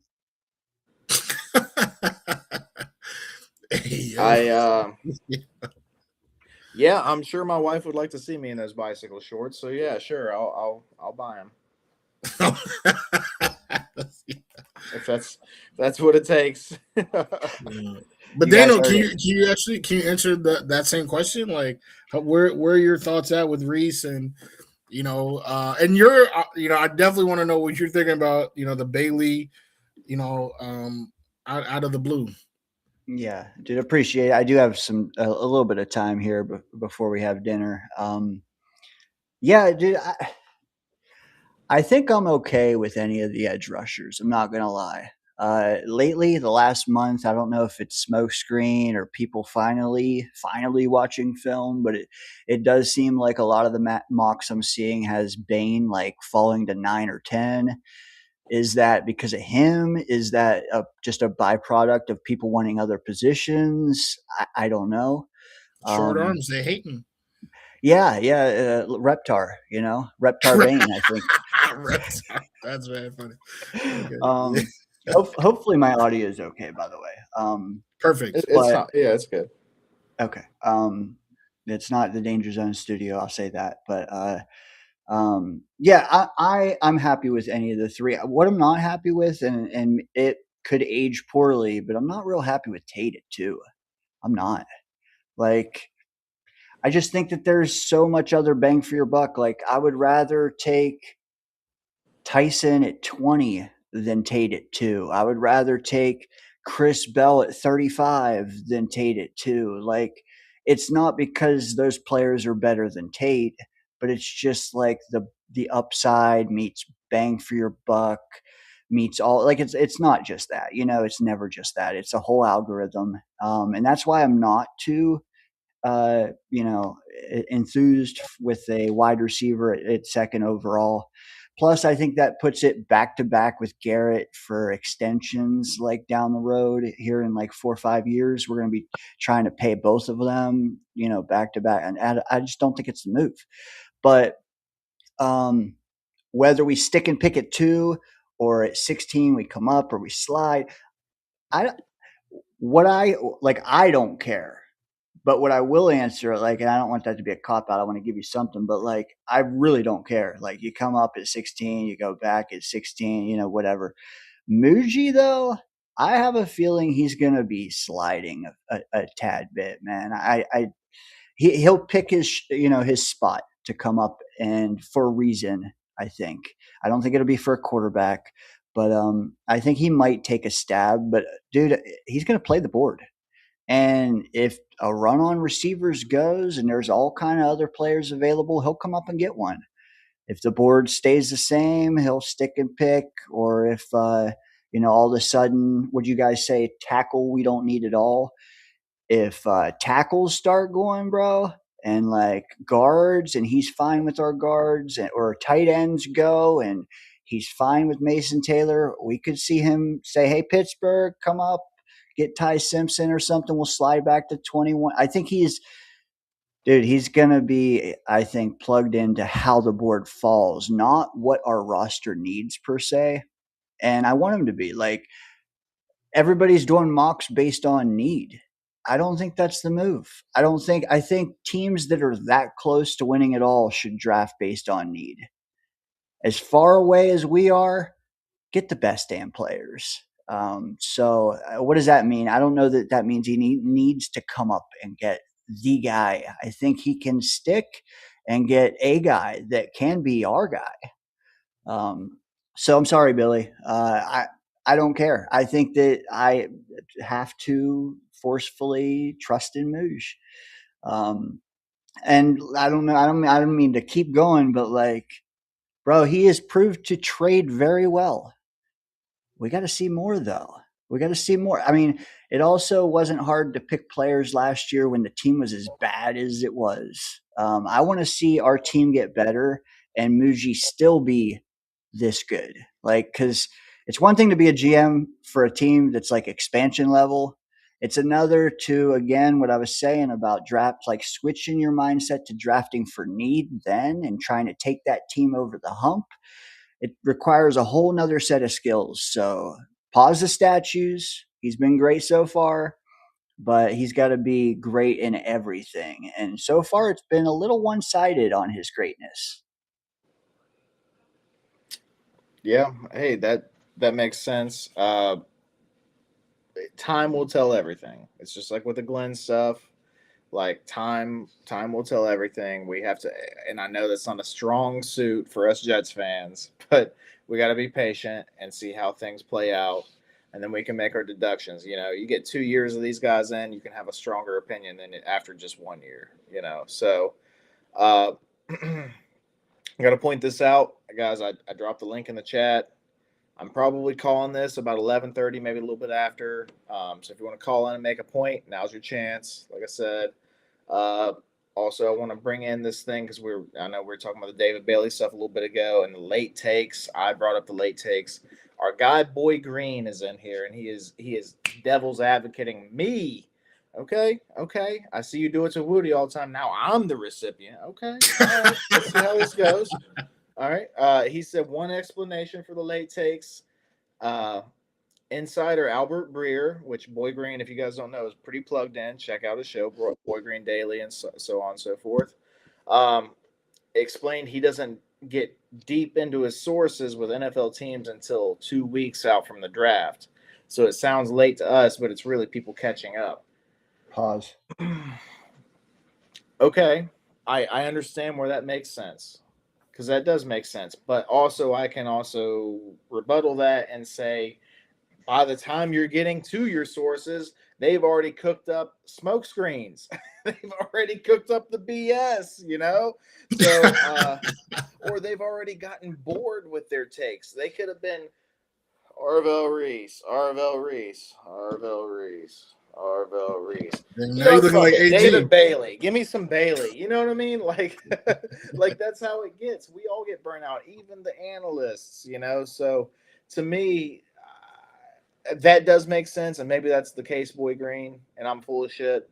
But also, maybe they're already getting into their smoke screens at the point in time whenever they, by the time that 2 weeks out from the draft comes. So I don't know. We don't know because we're not the ones, we're not the dudes on the inside of the building. We're only the guys that are sitting here cracking a beer and having a chat about it. So we're going to do that regardless. We're going to keep talking our shit regardless. But Hey, thanks, Murph. Wood Green, for coming in and Murph.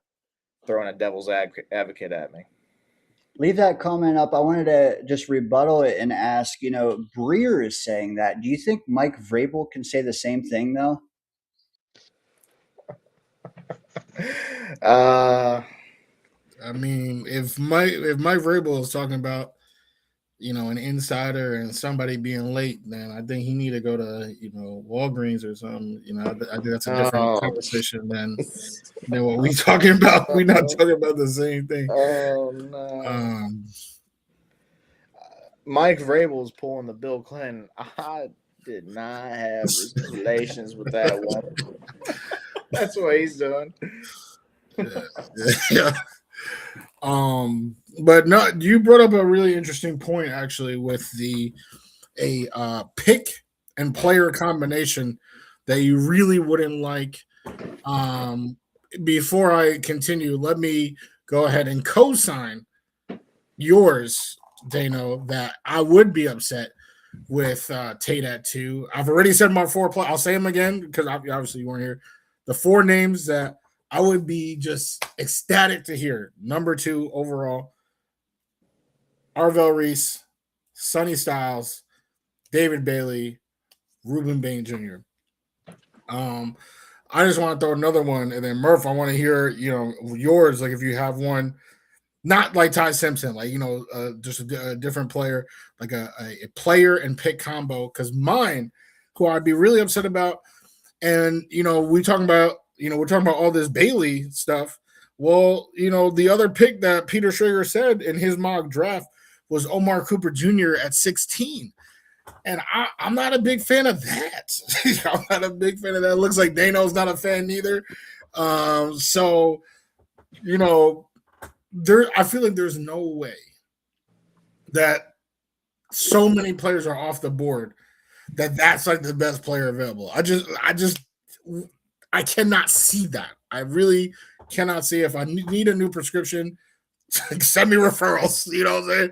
But from what I'm seeing right now, that's not the move. And Dano, I think you want to say add on to what I'm saying. Dude, you're going to have 6 times to get a wide receiver in the next 13 months, at least 6 times. And they'll probably all be damn near, well, they'll probably be better than Cooper or as good. I just, I don't see it, man. Like, do we need, like, this team is showing that they want to give A.D. Mitchell a little bit of play. Now, I think they can all eat. I'm not going to lie. But, like, Cooper, man, like, are we just draft fatigued? Like, he is not – and this is a hot take. I don't know if it is or not. But Cooper is not even my favorite receiver on that team, okay?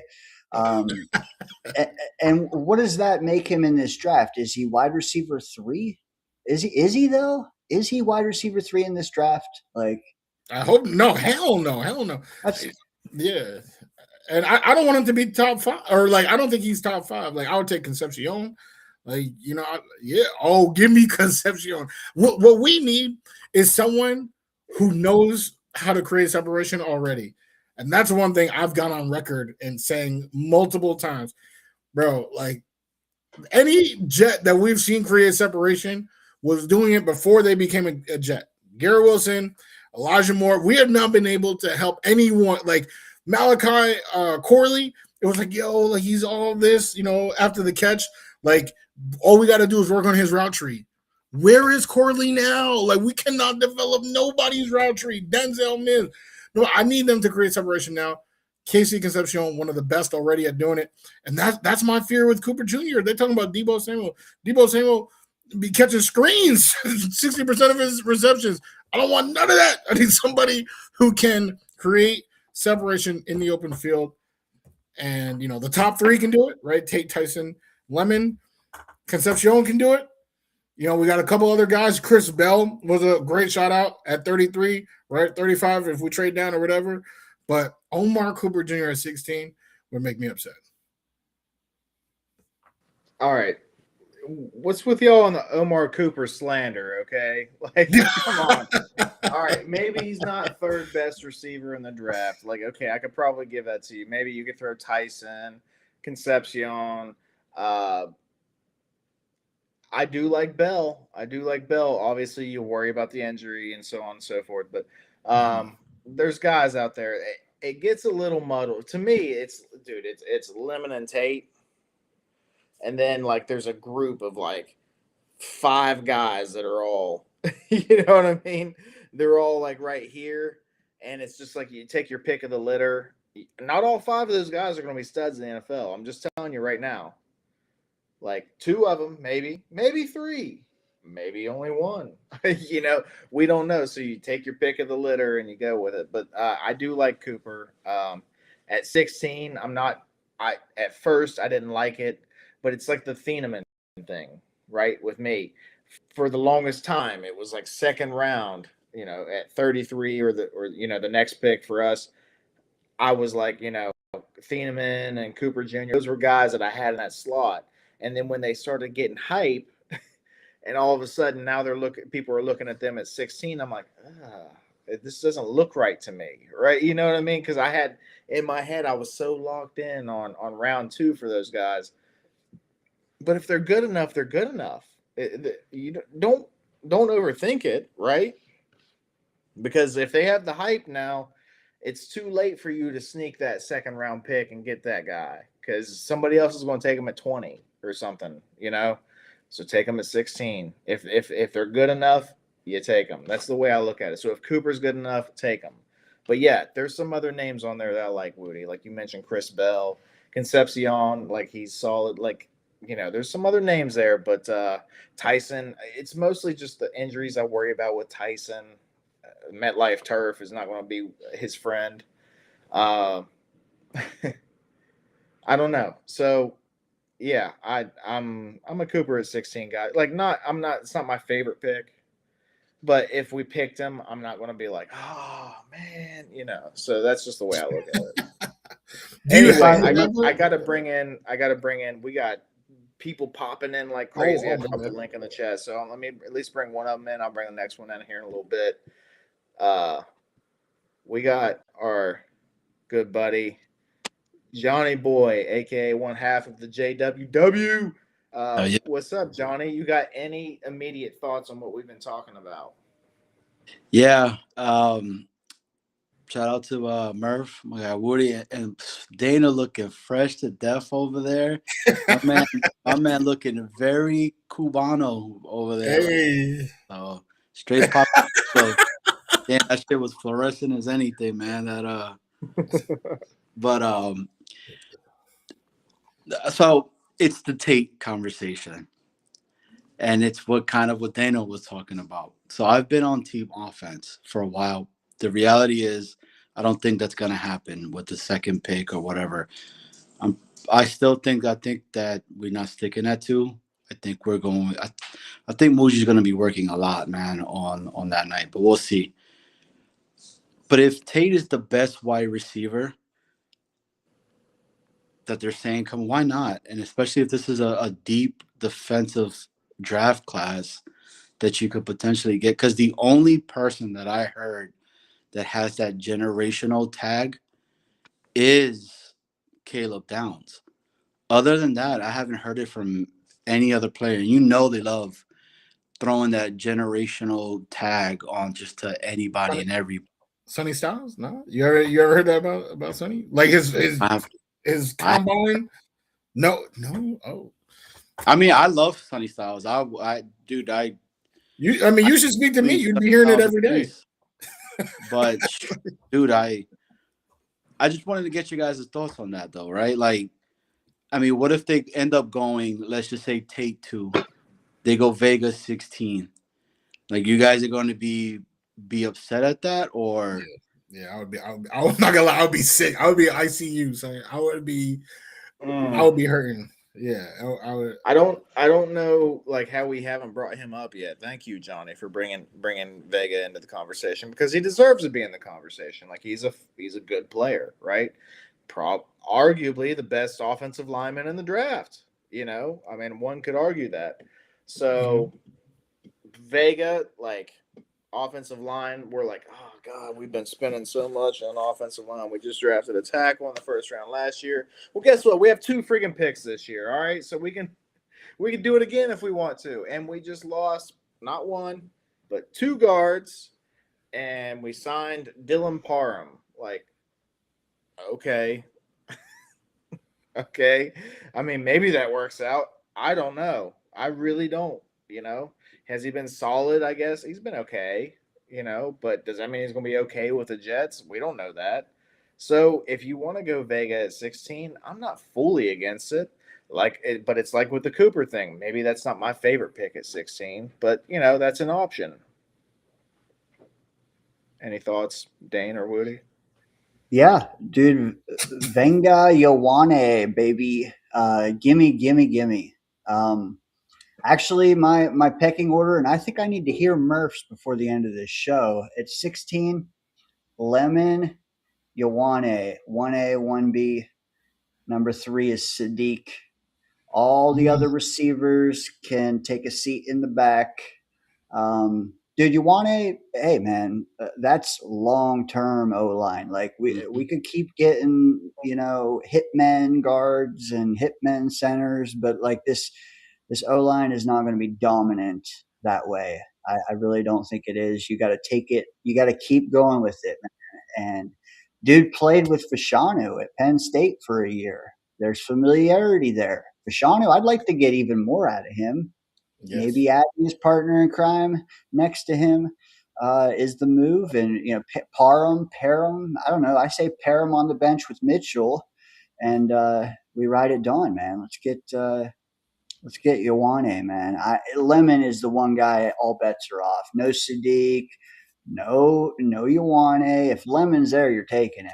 But after that, dude, I'm down for a guard.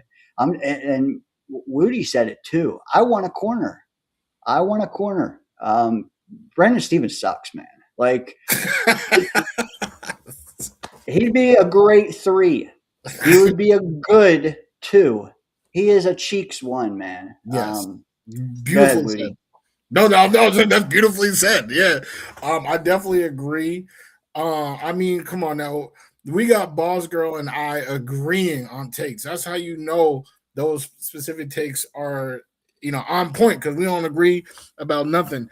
And what I was saying would make me sick is specifically the combo of the Tate Yowane 216, and that's because I think there is depth of the wide receivers. Guards not so much, I can't lie.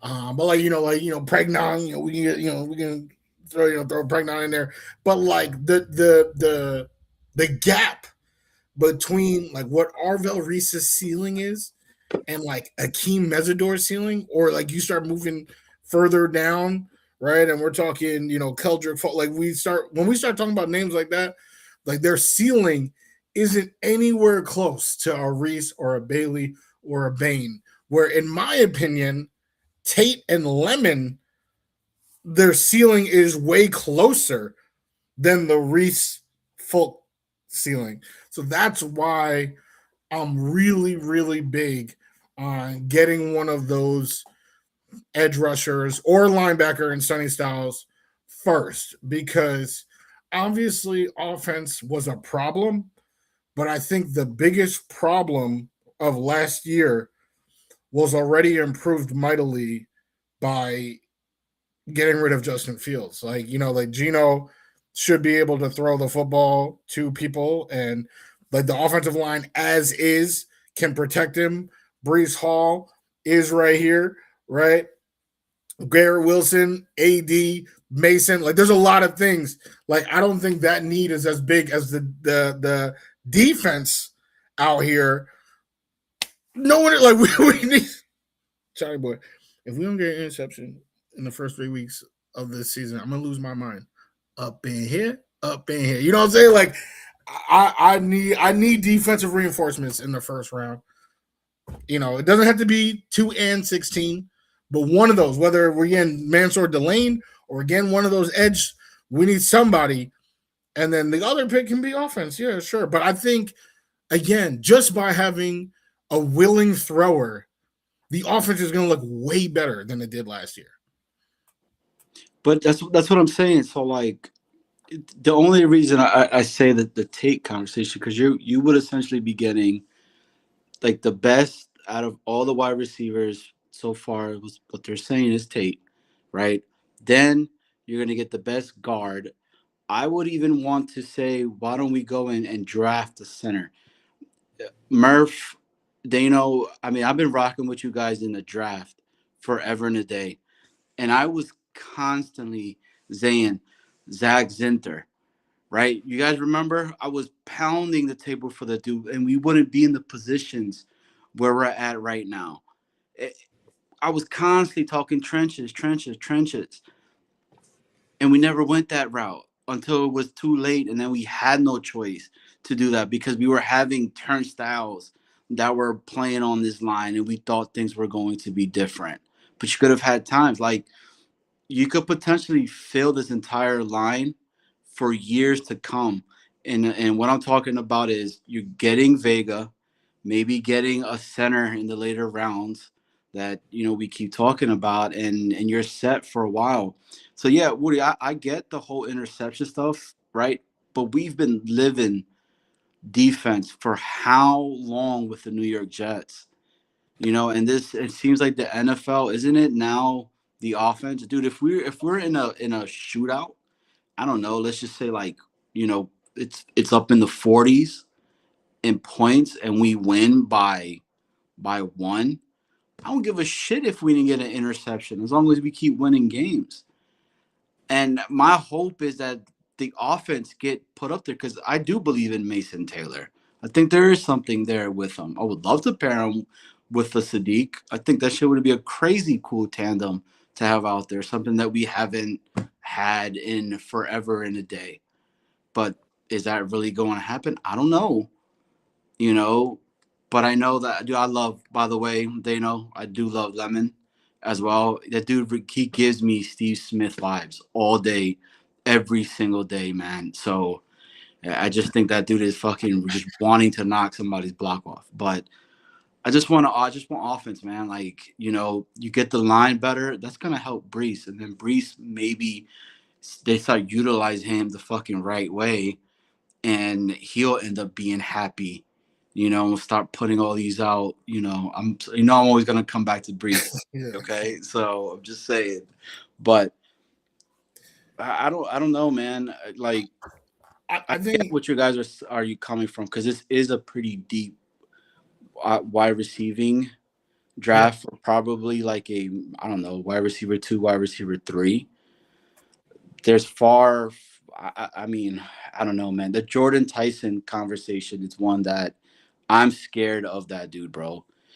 PCL, ACL, then hamstring issues, and with that turf over there at MetLife, that's caused so many injuries.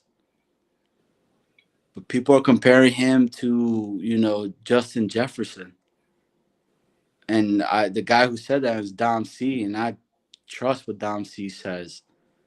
So I don't know, man. I just want offense, I think, but the reality is they're going to probably go defense, man, and just we're going to be here all over again talking about what wide receiver we're going to get next year.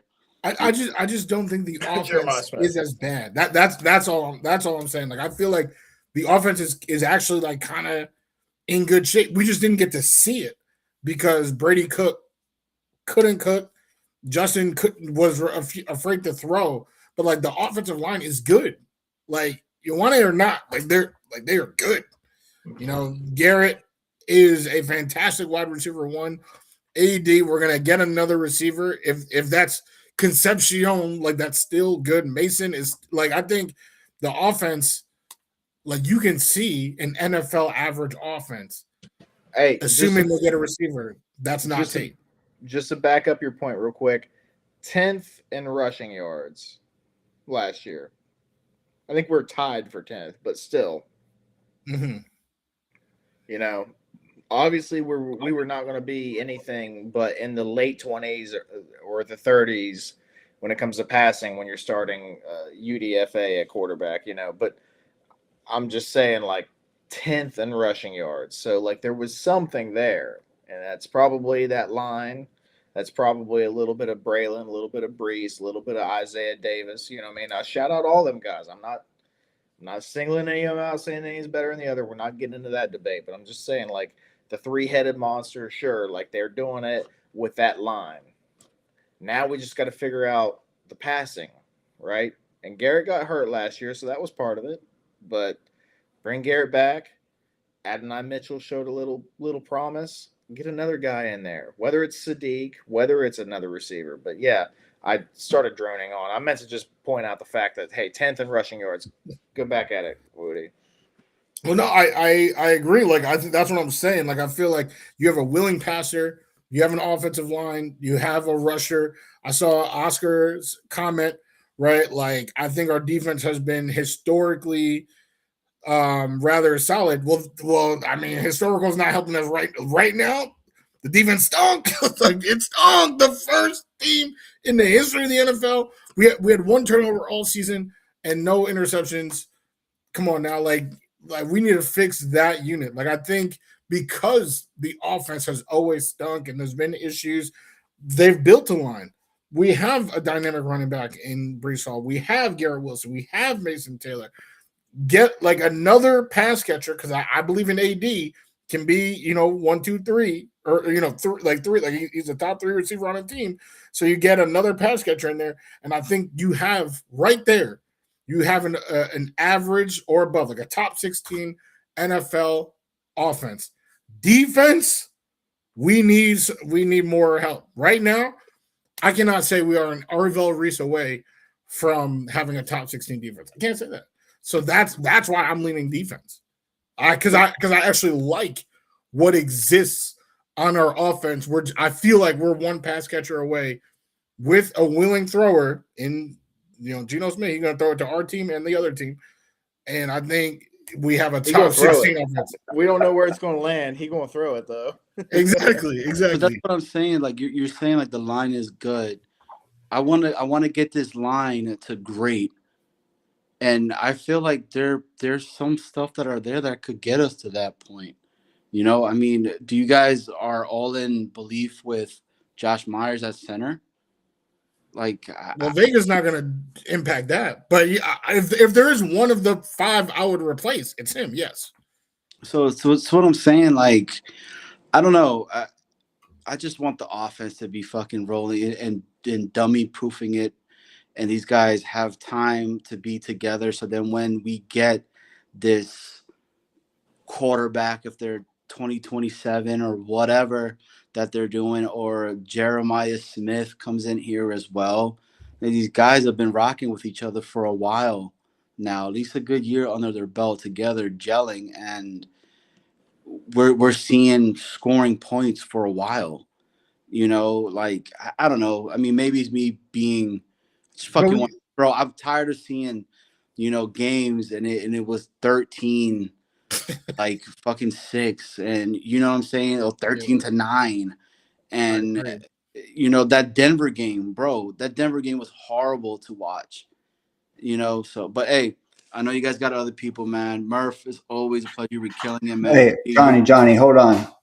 You got to let me go first, okay? All right. Because I want to just drop one question and just let you guys chew on it. You'll probably go first, I have a feeling. But dude, Killed it tonight. Thanks, guys, again. Back next week with Snowball. So that'll be cool. And then the draft after that, man. But my final question on my way out. Who catches more passes this season? Will it be Arian Smith or will it be Minka Fitzpatrick?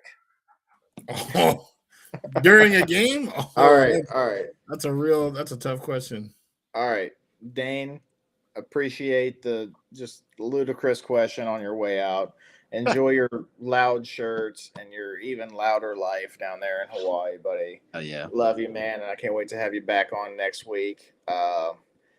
As you're out, I'm bringing another guy in that's been patiently waiting in the background. I'm going to have him touch on this subject with us all. Actually, hold on. Our good buddy Afram is here, and I'm going to have you start us off on it. Did you catch the question of Dane before he left? Yes. Well, if we got a good quarterback now, let's see what kind of offense they want to implement. We can't judge what happened last year because the guy couldn't throw past 5 yards on his best day. Okay, let's see what happens. Let's see. Everyone says this guy didn't. I don't think there was a ton of guys that didn't do anything, but when they got into the game and someone got in there, that it was a total disaster last year. Let's be honest, on both ends. So let's see what happens this year and see how they implement these guys if they're going to put them in. We'll know by spring training. We'll know by preseason if these guys are going to get the thing. But hearing you guys talk, it doesn't seem like there's one receiver that you guys want at 16 is really, you're putting your heart into it. If that's the case, then you take the guard at that point if he's the best player available at that point. Either that or if the Thieneman, is that his last name, the safety? Yeah, or him, whoever you feel is the best player available at that point. Okay. You also, remember, 2027, you're in good position to get Jeremiah Smith. Oof. Then you'll have a good tandem there. You can't solve your whole staff this year. It's not going to happen. Correct. So you have to decide which players. For me, Reese would be the first guy at 2, because I think him will improve your defense a lot more than one of these wide receivers will at this point. Okay. At 16, we don't even know who's going to fall at 16. Let's be honest. These guys could all be gone by 15, right? Because they don't see the guys further down going to do them any good. They're going to pick So you take the best player available. That's your best option at that point, right? Because we need we have so many needs. Any guy that is really good or your best player is gonna benefit us either way, right? Even if it's Zavada, as Johnny wants too, baby. Dominic Zapata, dog. The golden boot. The golden boot. Because we don't know how these guys are going to play in the league. Are they going to be any better than Mitchell? Do we know that? If Mitchell was in this draft, where does he land? That's a good question.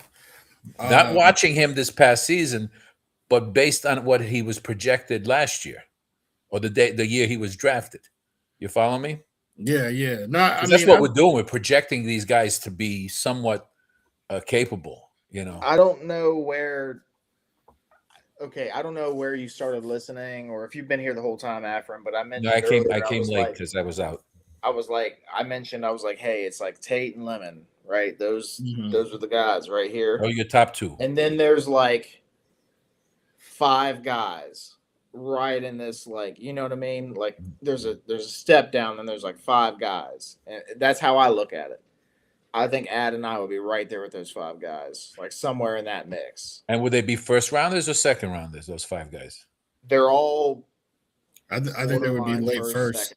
Yeah. Late first. So Yeah. So that's what I'm saying. So like, if the top wide receiver is potentially there, why not say screw it and get that? Especially this is such a deep defensive freaking draft.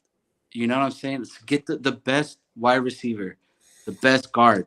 Get that, and then your whole line is done for years to come.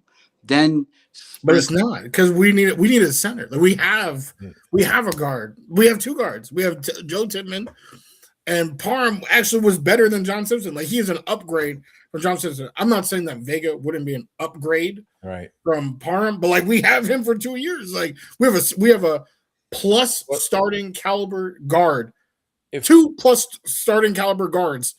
Like, you know, like, if we get Vega, like, I'm not going to be mad because, you know, we have depth for the line. But like, that doesn't.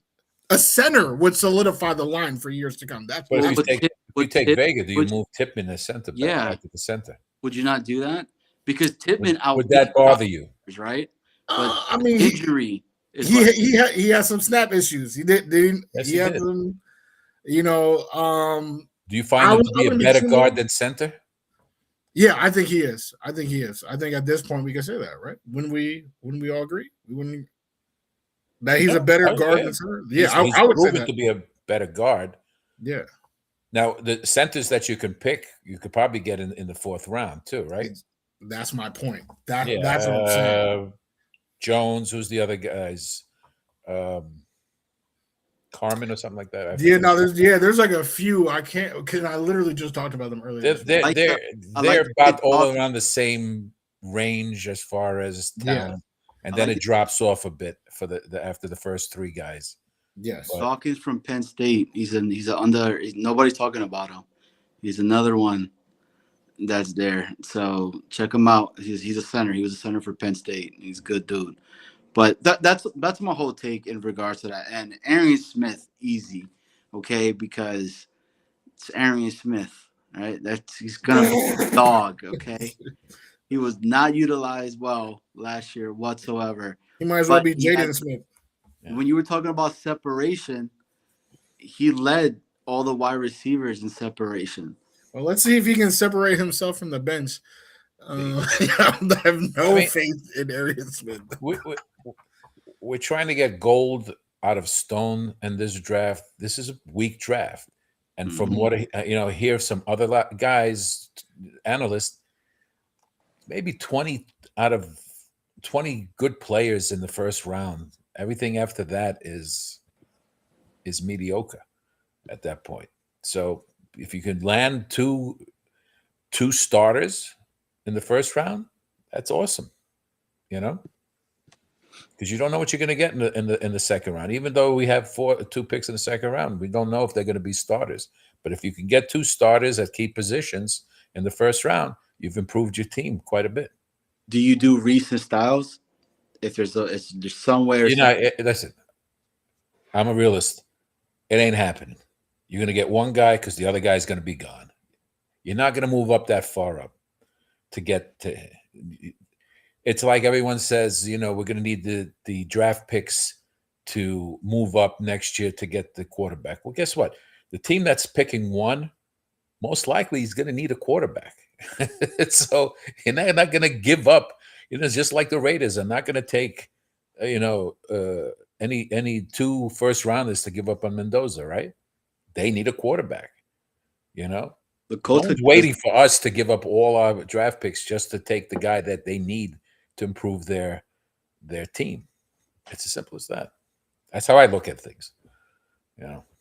We could have in 2021, but there's a lot of things we could have. There's a lot of things we could have, but unfortunately, we change coaches and GMs like clothes. You know what's bad about it though is I really don't think, especially as of recently, I don't think our draft history has been that bad. At least in the first round, like I feel like we've a lot of the times taken a good player in the first round. Maybe the last. We can't count Zach Wilson. Quarterbacks are a crapshoot, but aside, AVT was that same year, so 2021 was all right. Well, yeah. That's what I'm saying. So like, maybe you could say, oh, you drafted Mekhi Becton. Okay, maybe that was the last one that was like didn't make sense because I was screaming CD Lamb. Whatever. I'm still a little salty about it. Anyway, but aside from that, like we've made some good picks. yeah. Okay, maybe you say Will McDonald. Okay, I get it. If you're comparing Will McDonald to JSN, yes, you're pissed. Me too. Like honestly, I thought we were taking JSN. Like I really did. That's what I was screaming JSN. Once they took Roger Jones on this show. Yeah. We were on the draft show with you, Murph. But Yeah. So who's throwing it to him? We got it was Rogers that year. Rogers was supposed to be. Rogers is throwing to one person. That was his buddy. Yeah. At that time, he wasn't even on the team. And he was always going to throw to his buddy. He did whatever he wanted to do, and that was the thing. But it's what happened. It happened. But listen, with Reese, if they improve, with all the guys they improved, and let's see if this guy he did when he was running the defense for the Lions. He ended his career 7th overall defense, 5th in the run. Let's see if he can do the same thing with this team. Then we'll see how McDonald plays at that point. Because if we could put teams in a situation where it's 3rd and long, that's where he benefits. Afram, don't you know that Glenn can't do that? It's historically bad on what he's done. There is no way he's going to be able to. When you this good. Ranked 7th and you had 13 major injuries to your defense, that's a lot. Afram only overcome. But that's 1 year. That's Johnny Boy, you about to see me in the octagon, Johnny Boy. I'm telling you right now. Was the season last year not historically bad? It was. It was horrendous. It was horrendous. But yeah, I'm not saying anything wrong. I mean, we'll see. We'll see if he can just completely turn everything around this year. We'll see. I'm hoping if he's just focused on doing his defense. You've got Reich doing the offense. He just has to improve on some other minor things, and that team will run. We'll get some wins. All right. A lot of people said these guys come in, and so who said it today? They come in and they want to be this guy who they admired instead of just being themselves. Yeah. Be yourself. Be what got you here. Don't be the coach that you wanted to mimic, because that's the guy you idolized as a head coach. Be yourself and see where it takes you. So let's get through it, boys. But I'm about to head out. I gotta go let my dogs out. But look, I just say this to end it, right? If Frank does good, that was a Muji hire. Okay, but if Frank does bad, that was the Glenn hire. That's how it's always gonna be spin, man. That dude Glenn can do no right. All right. So Johnny Boy, you're gonna have to bring me back on Just Worldwide. We need to iron all this out, man. Hell yeah. I just want some competent play and some wins. If that's, and they could build this team and some cohesion. That's all. Amen. Because I'm tired of changing guys left and right every year. It just sets us back more and more, and we lose good. We have talent. We lose it because they don't want to hold on to these guys because it doesn't fit their scheme or whatever. And all of a sudden, we're back to square one every time.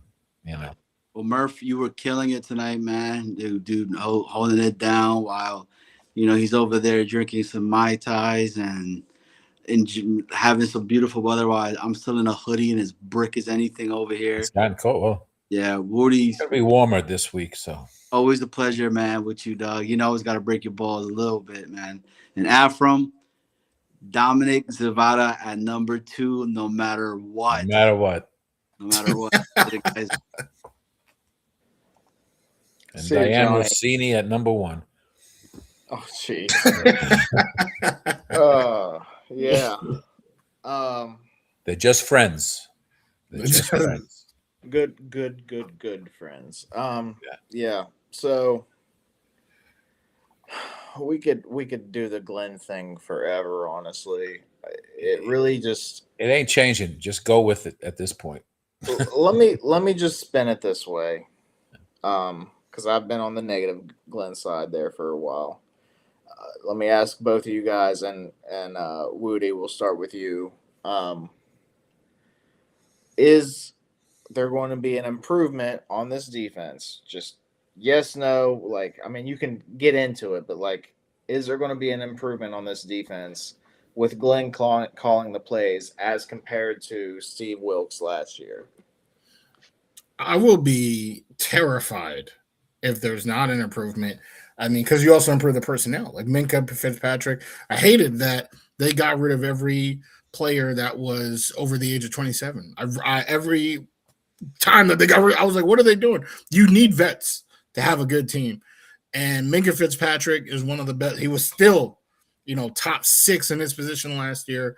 So he's still at the top of his game. And he's going to help Malachi Moore, Dane Belton, and the rest of that room. And the same thing with our guy, 3-time New York Jet, Demario Davis. He's going to do the same thing with the linebackers. And Aaron Glenn himself said, we got some adult in the room. Right? That's what they did with the free agency moves. I loved those moves. Automatically, like even if Steve Wilkes was still the coach, the defensive coordinator, I would expect there to be improvement. But with Aaron Glenn, Afram was talking about, what he was able to do in Detroit. Okay, I'm definitely expecting improvement. And of course, after the draft, whoever they draft, if it's Reese, if it's Bailey, that even compounds that even more. So yes, I'm definitely expecting significant improvement on that end. Yeah, I agree. You have no choice but to expect improvement at this point. You got they spent some money. They had money and they spent it this time. Last year they were hamstrung. They actually had to recover a lot of money from what's his name, Devontae Adams, releasing him. They got back about $26 million. They had to post one designation to Rodgers to get back another bunch of money, just to start. It was similar to when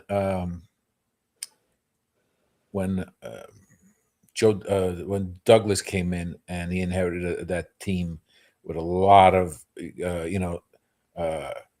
second team guys were starting. Can't win that way. You can't win. Talent wins. You got to put talent on that field. And quite frankly, I think putting Sherwood as the Mike was a big mistake. It's not his position. He should be on the weak side, or the way he can use his speed. That's why Mario was a perfect fit. He knows that position. He hits hard, and now you can get Sherwood. We'll see how if his play improves, then he was in a position last year that he can't play that position basically. Agreed. All right, so guys excel when they're in a position where they're comfortable, right? Prime example: Tippmann plays much better guard than he plays center. He started off as a guard, right? Years ago, but in college, I think he started off as a guard and became a center. But he's too big for a center. What is he? 6'7", 6'6"? Yeah, I think he's centers should be around 6'3". And so I think they will do well. It's as far as Gino is going to take them. Now, if he has time, and guys get open or they scheme well, a good running game, all of a sudden, we're moving the ball. If we can score points, we got a solid defense to keep us in the game. Guess what? We'll enjoy the season. And then 2027, we got a lot of capital. We can get 3 starters. 3 starters there. So based on everyone's take that next year's draft is going to be tons of talent. Well, then you're going to have 3 players that are going to do a major improvement to the team at that point. So Afram, you brought him up earlier, Gino, because we went on the defense for a bit and stuff like that. So Gino, that's our guy now, right? Well, excuse me, our head coach said that is the guy that's going to take us to the promised land. And this is something I've wanted to bring up all show. It's the last talking point I had, so I figure I might as well do it as we get ready to close out this show. Our head coach said that's the guy to take us to the promised land, or the promised land. Right. It was a pretty interesting quote. You kind of generally you like to hear something like that, right? Because you think promised land, you think playoffs, you think Super Bowl, whatever, like promised land, like hell yeah. We were god awful last year, so for us to go to the promised land after last year, that's a lot. It's a big turnaround. And if Maybe Glenn promised land is a win. If Glenn did it, oh my God, like we would probably build a statue of Glenn if he did it after like a 3-win season, going, winning a Super Bowl, whatever. Anyway, so Geno Smith is the one to bring us to the promised land. I wanted to get your guys's, and just like last time, we'll start with WUDI and go after him afterwards.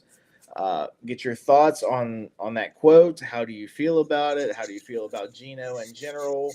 And maybe how do you feel about Aaron Glenn's savvy with the press? Like, how do you feel about him, how he handles the press? Do you think he's still doing a good job? Like, a lot of people were high on him in the beginning. They're like, oh yeah, he knows how to talk to these New York reporters and stuff like that. Do you still feel that way, or are you feeling a little bit the other way? Let me know. So WUDI, let me see what you guys say. Dano, he was calling it the Harmony Zone. I think it's about to sound like the Disaster Zone, because let me be the first to say that Geno Smith, we overhyping him as a fan base right now. People keep talking to me about top 10 in this, the last whatever. I don't care. No stat. Like pretty much it's a volume and a health stat. To me, Geno Smith has been in the league for like 14 years. He's had 2 good seasons, and neither of them were the last 2 seasons. As a matter of fact, for the last 2 seasons, he's led the league in interceptions. What he is, though, is a willing passer. He's also an accurate passer. So for us, who's been starved for quarterback play, oh my God, don't make me throw up on this show. We've been starved of quarterback play. Like, he's gonna be one of the better quarterbacks we've had. I'm that's cool, that's good. But to act like there might be like a second resurgence, like, no, he's already declining again. Like, he had his 2 good seasons in Seattle, then he had a terrible season in Seattle, then he had a terrible season in Vegas, and now he's coming here. But again, I think oh my God, how many jerseys you got for this man? But anyway, I'm a Mountaineer fan, dude. I had to get a Jets jersey. Go ahead. But yeah, so I would just like temper expectations. Clearly, we're not going to the promised land. We're not doing anything like that. Aaron Glenn's just talking out of his ass, which he was doing a lot more. If he was still like that, the jerk that he was to the media now, I would actually kind of respect it more, because it's like, damn, this is just who he is. But like the fact that he changed, like, I felt like he was, they say, the dog with the loudest bark ain't got no bite. And I feel like that's exactly what we just saw. He was barking, that's rich. Then they get smacked, 3 wins, historically terrible season. And now he's trying to be, a comedian. Now all of a sudden he Eddie Murphy, try to joke and, play with these guys. So Aaron Glenn, I feel like he's been humbled. He's kind of been like desperate, from a media perspective. He wants them to portray in a positive light, because I feel like he knows that he lost a lot of people in the fan base, or a lot of people, myself, Jake Asman, right? Just calling for this man to be fired. So I think he's trying to save face there in that perspective, but they clearly are not going to the promised land. And while Geno is clearly an improvement from Justin Fields, if you're expecting him to be comeback player of the year or anywhere close to MVP or anything like that at all, I think you're going to be very unpleasantly surprised. My turn. Yes. Yes, he's thrown the most interceptions in the past 2 years, but he's also been the fifth highest passing yards in the NFL the past several years. So he's thrown as much as the best quarterbacks out there, right? Fine. And that's with weaker offensive lines too. Because Seattle didn't have a good offensive line either. And he made the playoffs twice with them.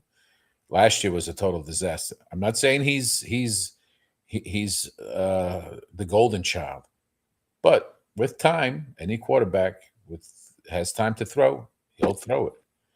He can throw. Not asking him to do, bring us to the promised land. I just don't go by any press conference. To me means nothing to me. It's what you do on the field that makes a difference. He's also has a chip on his shoulder. Let's see if he can come out and perform like he wants to perform, because he feels that last year was not who he is, and he's going to use this year to, be better. If he buys in, even better. We don't know what's going to happen, but everything's pointing to be more positive than last year, right? So let's hope for the best, because that's all we can do, because we just don't know what's going to happen. It could be the same, and then this whole thing just blows up again, and hopefully we could find somebody who wants to come back, who wants to coach his team, or we could see some good improvement, and all of a sudden 2027 looks even better. It wasn't going to be an overnight change with this team. It just doesn't happen like that. They didn't have a core. This team does not have a core of players like other teams would have, and they can easily get better the following year, because all I have to do is improve with 2 or 3 players. Even I could argue the Patriots. I mean, they went from, they spent 100-something thousand, got a bunch of veterans in there. We spent a lot of money too. Yeah, they spend the money. They let him spend the money. They didn't let Gerard Mayo spend any money. Okay, well, good thing for them. Right? They didn't let him spend anything to improve the team back then, right? So even Parcells had to. If you look at Parcells when he took over for after Kotite, he changed 60% of that defensive line, or 60% of the starters on defense to improve that team. It happens. You just got to bring in talent, and then be able to coach them. Now it's Glenn's going to have to do the coaching. He's no more CEO. I don't believe in that CEO crap. You do what's best, what you do best, and you run the team that way. Just like everyone wanted an offensive coach because he can call the plays. No different than getting a defensive coach who calls the plays, right? It's the same principle, just different side of the ball. So Mike McDonald proved it this past year. Exactly. Right? You do what you do best. Okay. This CEO crap, you see, even Saleh, he's learned his lesson. Now he's going to be calling the defense for the Panthers, or for the Titans, excuse me, because that's what he does best. So, we're going to hate the guy because we are so desperate to do good. We're going to hate anybody who does bad. We don't want to give anyone a second chance anymore. Well, yeah, I mean, we're kind of over it, right? Fans, like, we're at the, and that's why we're not the ones that make the decisions, right? Yeah. Because if it was up to the fans, we'd probably have a new head coach every year, new quarterback. You know what I mean? Like, we tend to be a bit reactional as fans, overreactional. Yeah. But the thing I will say, like, first of all, Johnny Boy brought up a good point. Like, but we also wanted Jameis Winston. So there was a lot of people that was excited about the fact of bringing Jameis Winston in. I will say that's a good point. Like, if you're totally fine with a quarterback that's going to have a lot of turnovers, but he's going to make plays, what's the difference between Geno and Jameis at that point, right? I think the only difference is Geno, for some reason, a lot of fans' heads, Geno is like a guy that you think more promise in because of like what he did in Seattle. Like you're thinking more, I don't know. Maybe that's what it is, maybe not. But back to the Glenn stuff. Glenn is disappointing me with the media. Okay. And this is just football aside at this point. Like, everybody was touting him to be able to handle the media well, handle New York. He knows what he's doing, this and that. This type of stuff, like, oh, he's the quarterback that's going to take us to the promised land. Like, I would not put my stamp on that. I would give the usual coach speech, like, hey, like, we thought he was going to be an improvement on our team. We think he can lead an offense. You know, we're going to improve the team around him. Blah blah blah. You know, the usual coach speak, whatever. Just do that, dude. Don't say like Gino is going to take us to the promised land after you just won 3 games, because that's a hell of a jump to make. You know. No, teams don't really do that. Like you mentioned earlier, Afram. Like, I know I brought up the Patriots. I was just being a devil's advocate there, but That's fine. That's fine. You're very right. but generally, teams, like you said, teams don't do that. They don't make that big of a jump. So it was ridiculous for him to say that, and it's not the only thing. He's been saying things, and he kind of goes back on what he says before, and then it's like, oh, I guess, okay, maybe you learned your lesson. I don't know, but like, I am not a fan of how he's handling the media, and I thought that was going, from everything I heard, that was going to be his strong suit, right? And coaching aside, I'm not a fan of it, man. I'm not a fan of what he's saying. Like, just put your head down, dude, and coach your ass off. That's the way I need you to do. Just give me some bullshit coach speech in the media. Don't give these fans any more reasons to get riled up than we already are, you know, and put your head down and coach your ass off and prove us wrong. I want Glenn to succeed. Believe it or not, I think even this guy wants Glenn to succeed. I've said that every time I have the opportunity to say it. I say it. Like, it's not like we're like, oh my god, I just can't wait I hope he crashes and burns and we fire him or whatever. Like, no, it's not that. It's just like, we haven't seen anything to hang our hat on, man. And I know Jets fans, a lot of us are willing to hang that hat on the smallest bit of anything that we can. Like, a lot of us really are positive at heart because we haven't had a lot to hang our hat on, so we're good at analyzing and finding something, you know. Yeah. Well, we haven't had hardly anything with him, man. So please, Glenn, coach your ass off. Don't say stupid shit like we're going to the promised land, but turn it around and give me 8 wins next year with a gritty team, you know, that has a much better defense than they did last year, because you're doing your damn job. Yeah. And with a better quarterback than Geno Smith, it looks like this team can actually do something. Like, show me that team next year, and I'm 100% on the Glenn bandwagon at that point. Like, you know what I mean? Like, I agree. There's no his press conferences are no different than what Saleh gave us. Saleh gave us, you know, bullshit after bullshit on his press conferences. Never showed any emotion on his press conferences. Giving us these stories and all this and that, you know. But on the field, it was the same thing, right? Didn't win. The offense didn't perform. Defense was on the field most of the game. You know, we're just dying to have a fun game to watch. Let's be honest. That's all we want, is a fun game to watch. And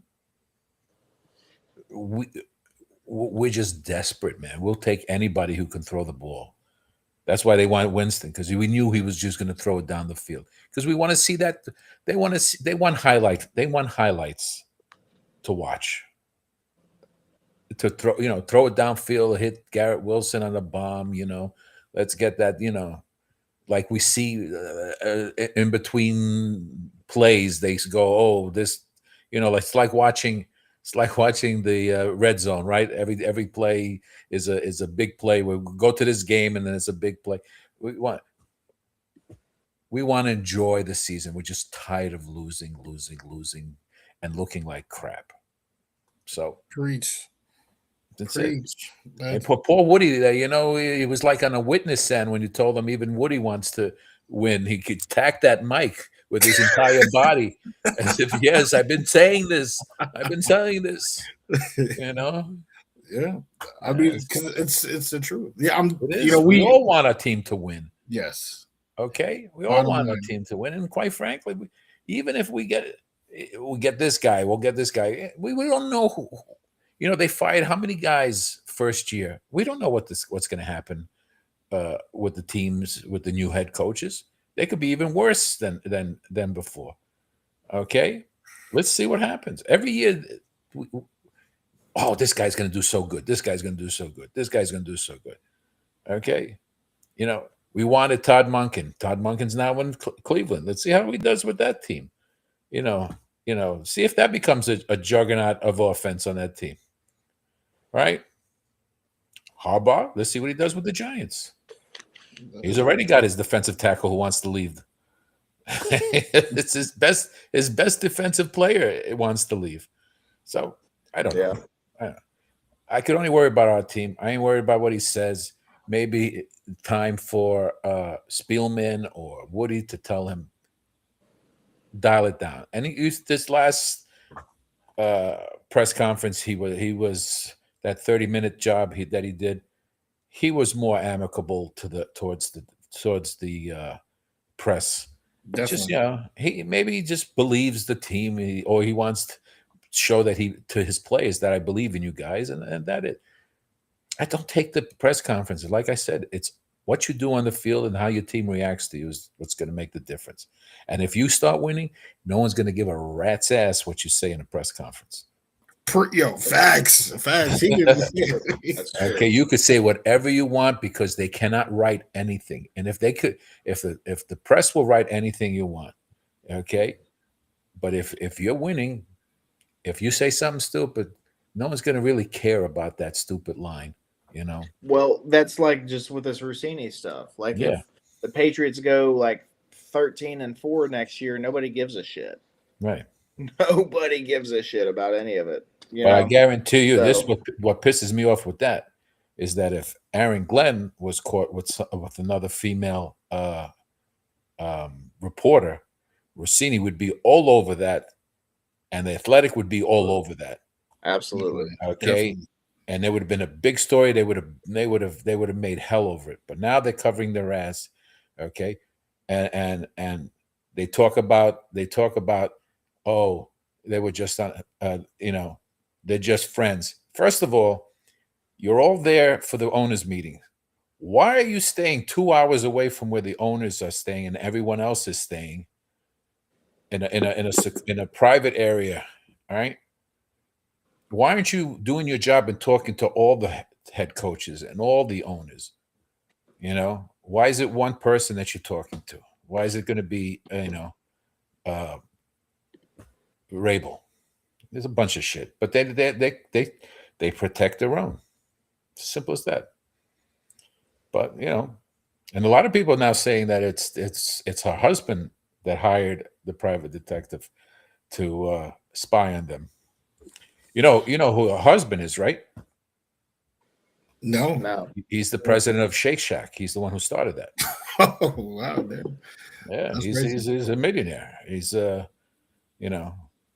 next thing is if either his wife or her husband files for divorce, then you know something's up.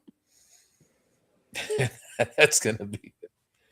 Yeah. Zach Rosenblatt should open his mouth too, but he won't because he's the same one who teamed up with Rossini to make that big article about the what happened with the Jets inside the locker room. That was a big story. That meant but we wait and see. Time will tell. A lot of people. She made a statement on Twitter on X. I heard, and they destroyed her. Yeah. It's like some people said. The minute they made a statement, that was the worst thing they could have done. Yeah. Sometimes it's better to be quiet, but exactly. Well, if you got nothing to worry about, don't say anything. Yeah, exactly. Well, I think we're about to wrap it up. I would like to get. I wonder if Rabel wrapped it up. Or maybe he's still wrapping it up. Oh man, Sorry, he my better apologies. wrap up that settlement. Anyway, anyway, so Afram, you got any final thoughts on? No, anything thank you for Jets having related? me. You know, Draft? we got what, less than 2 weeks, Mhm. Yeah, less than and 2 then weeks. I guarantee you after the 2 weeks, either we can say, yay, what the fuck did he do? Those are gonna be your 3 reactions. So, like every season, and who knows? Who knows? Maybe he makes some crazy moves and it's advantageous to us. Who knows? But like I said, we all know this is not one of your best talent wise in the draft. Probably like the first 20 at best. Everyone else is just second rounders at this point. So hopefully, whatever we get is a starter and it helps the team for next year. And then we improve it even more in 2027. We get our quarterback and we move forward in a positive direction. And we finally act like a team that has some sort of organization and we can go back to being competitive. That's all we could hope for. Amen. Amen. Have a wonderful night, guys. Thank you for the time. Have a good night, Afram. Yes, Appreciate you you coming too. in, buddy. Be well. Yep. Have a good night, man. You too. Yes, take care. Take care. And we're back to 2, man. Back to 2. Disaster The way we zone. started, Woody. Hey, man, I just want to thank you. You came in, you killed it. You spent the whole friggin' over 3 hour stream with me. You dealt with the craziness. You dealt with the chatters. You dealt with the callers, and some people were after your neck a little bit. Some weren't, whatever. Yeah. It was. I know Dane said, "Oh, Harmony Zone." Well, maybe me and you weren't going at it as much, but there was some bickering. There was Definitely, some bickering between the definitely chat different. and you, between the chat and the chat. There was a lot of things going on. So it's been a great time, and like I said, thank you so much, Woody.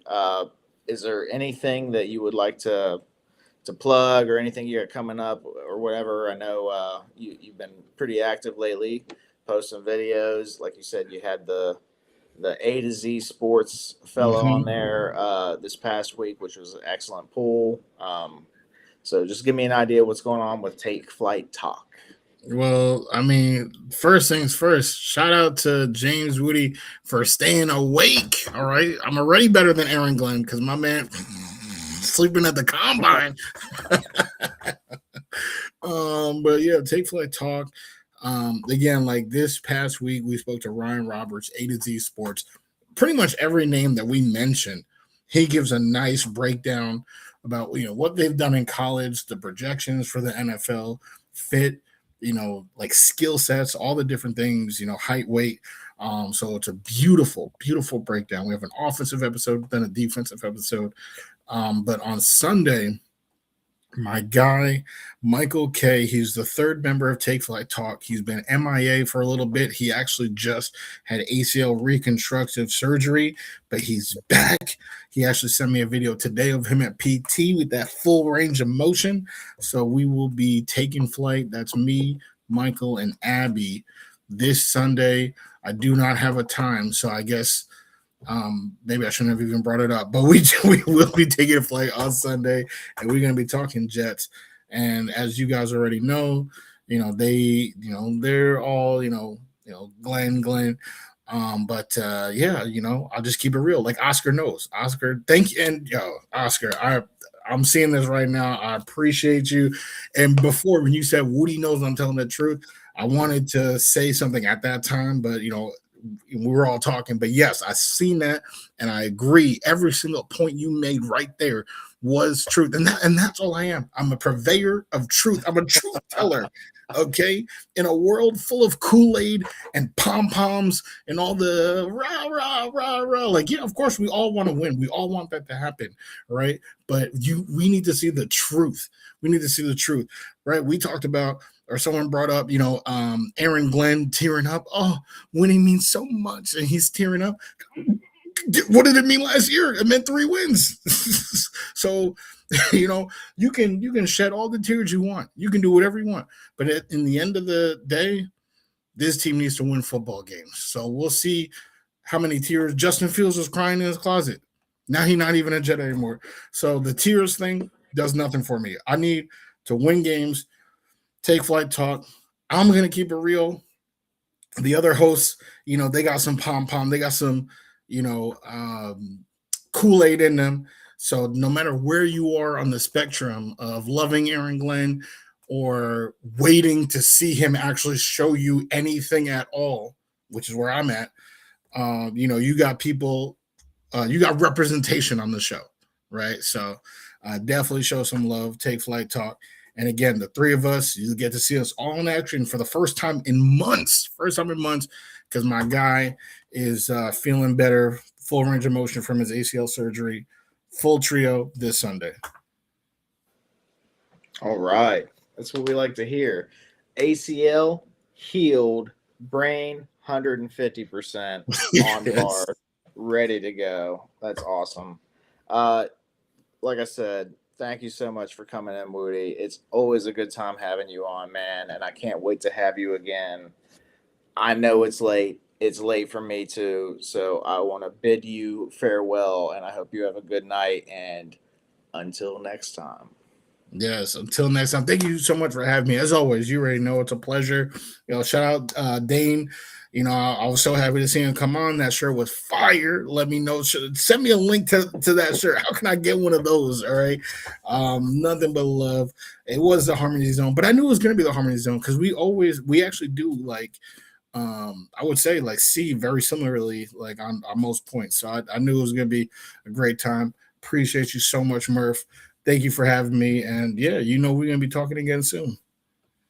Absolutely. Have yourself a good night, WUDI. You too. Peace. All right. Well, fellettes, as I like to say, guys and gals, that's the show. Danger Zone / whatever, Disaster Zone. Wasn't quite as big of a disaster as I thought it was going to be. Went pretty well for the most part. I thank you all for coming in and hanging out. Thank you for supporting Dane, even when he's not here, supporting me, through my trials and tribulations of trying to produce and do the things behind the scenes and stuff too. Although Dane does make it pretty easy on me. But thank you, everybody, and have a good night. See you next Friday.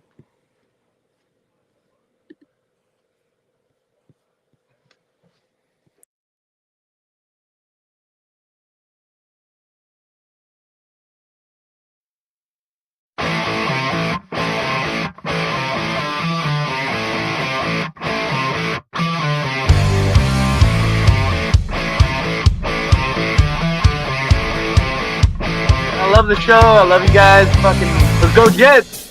Jets, Jets.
We can't all be beautiful.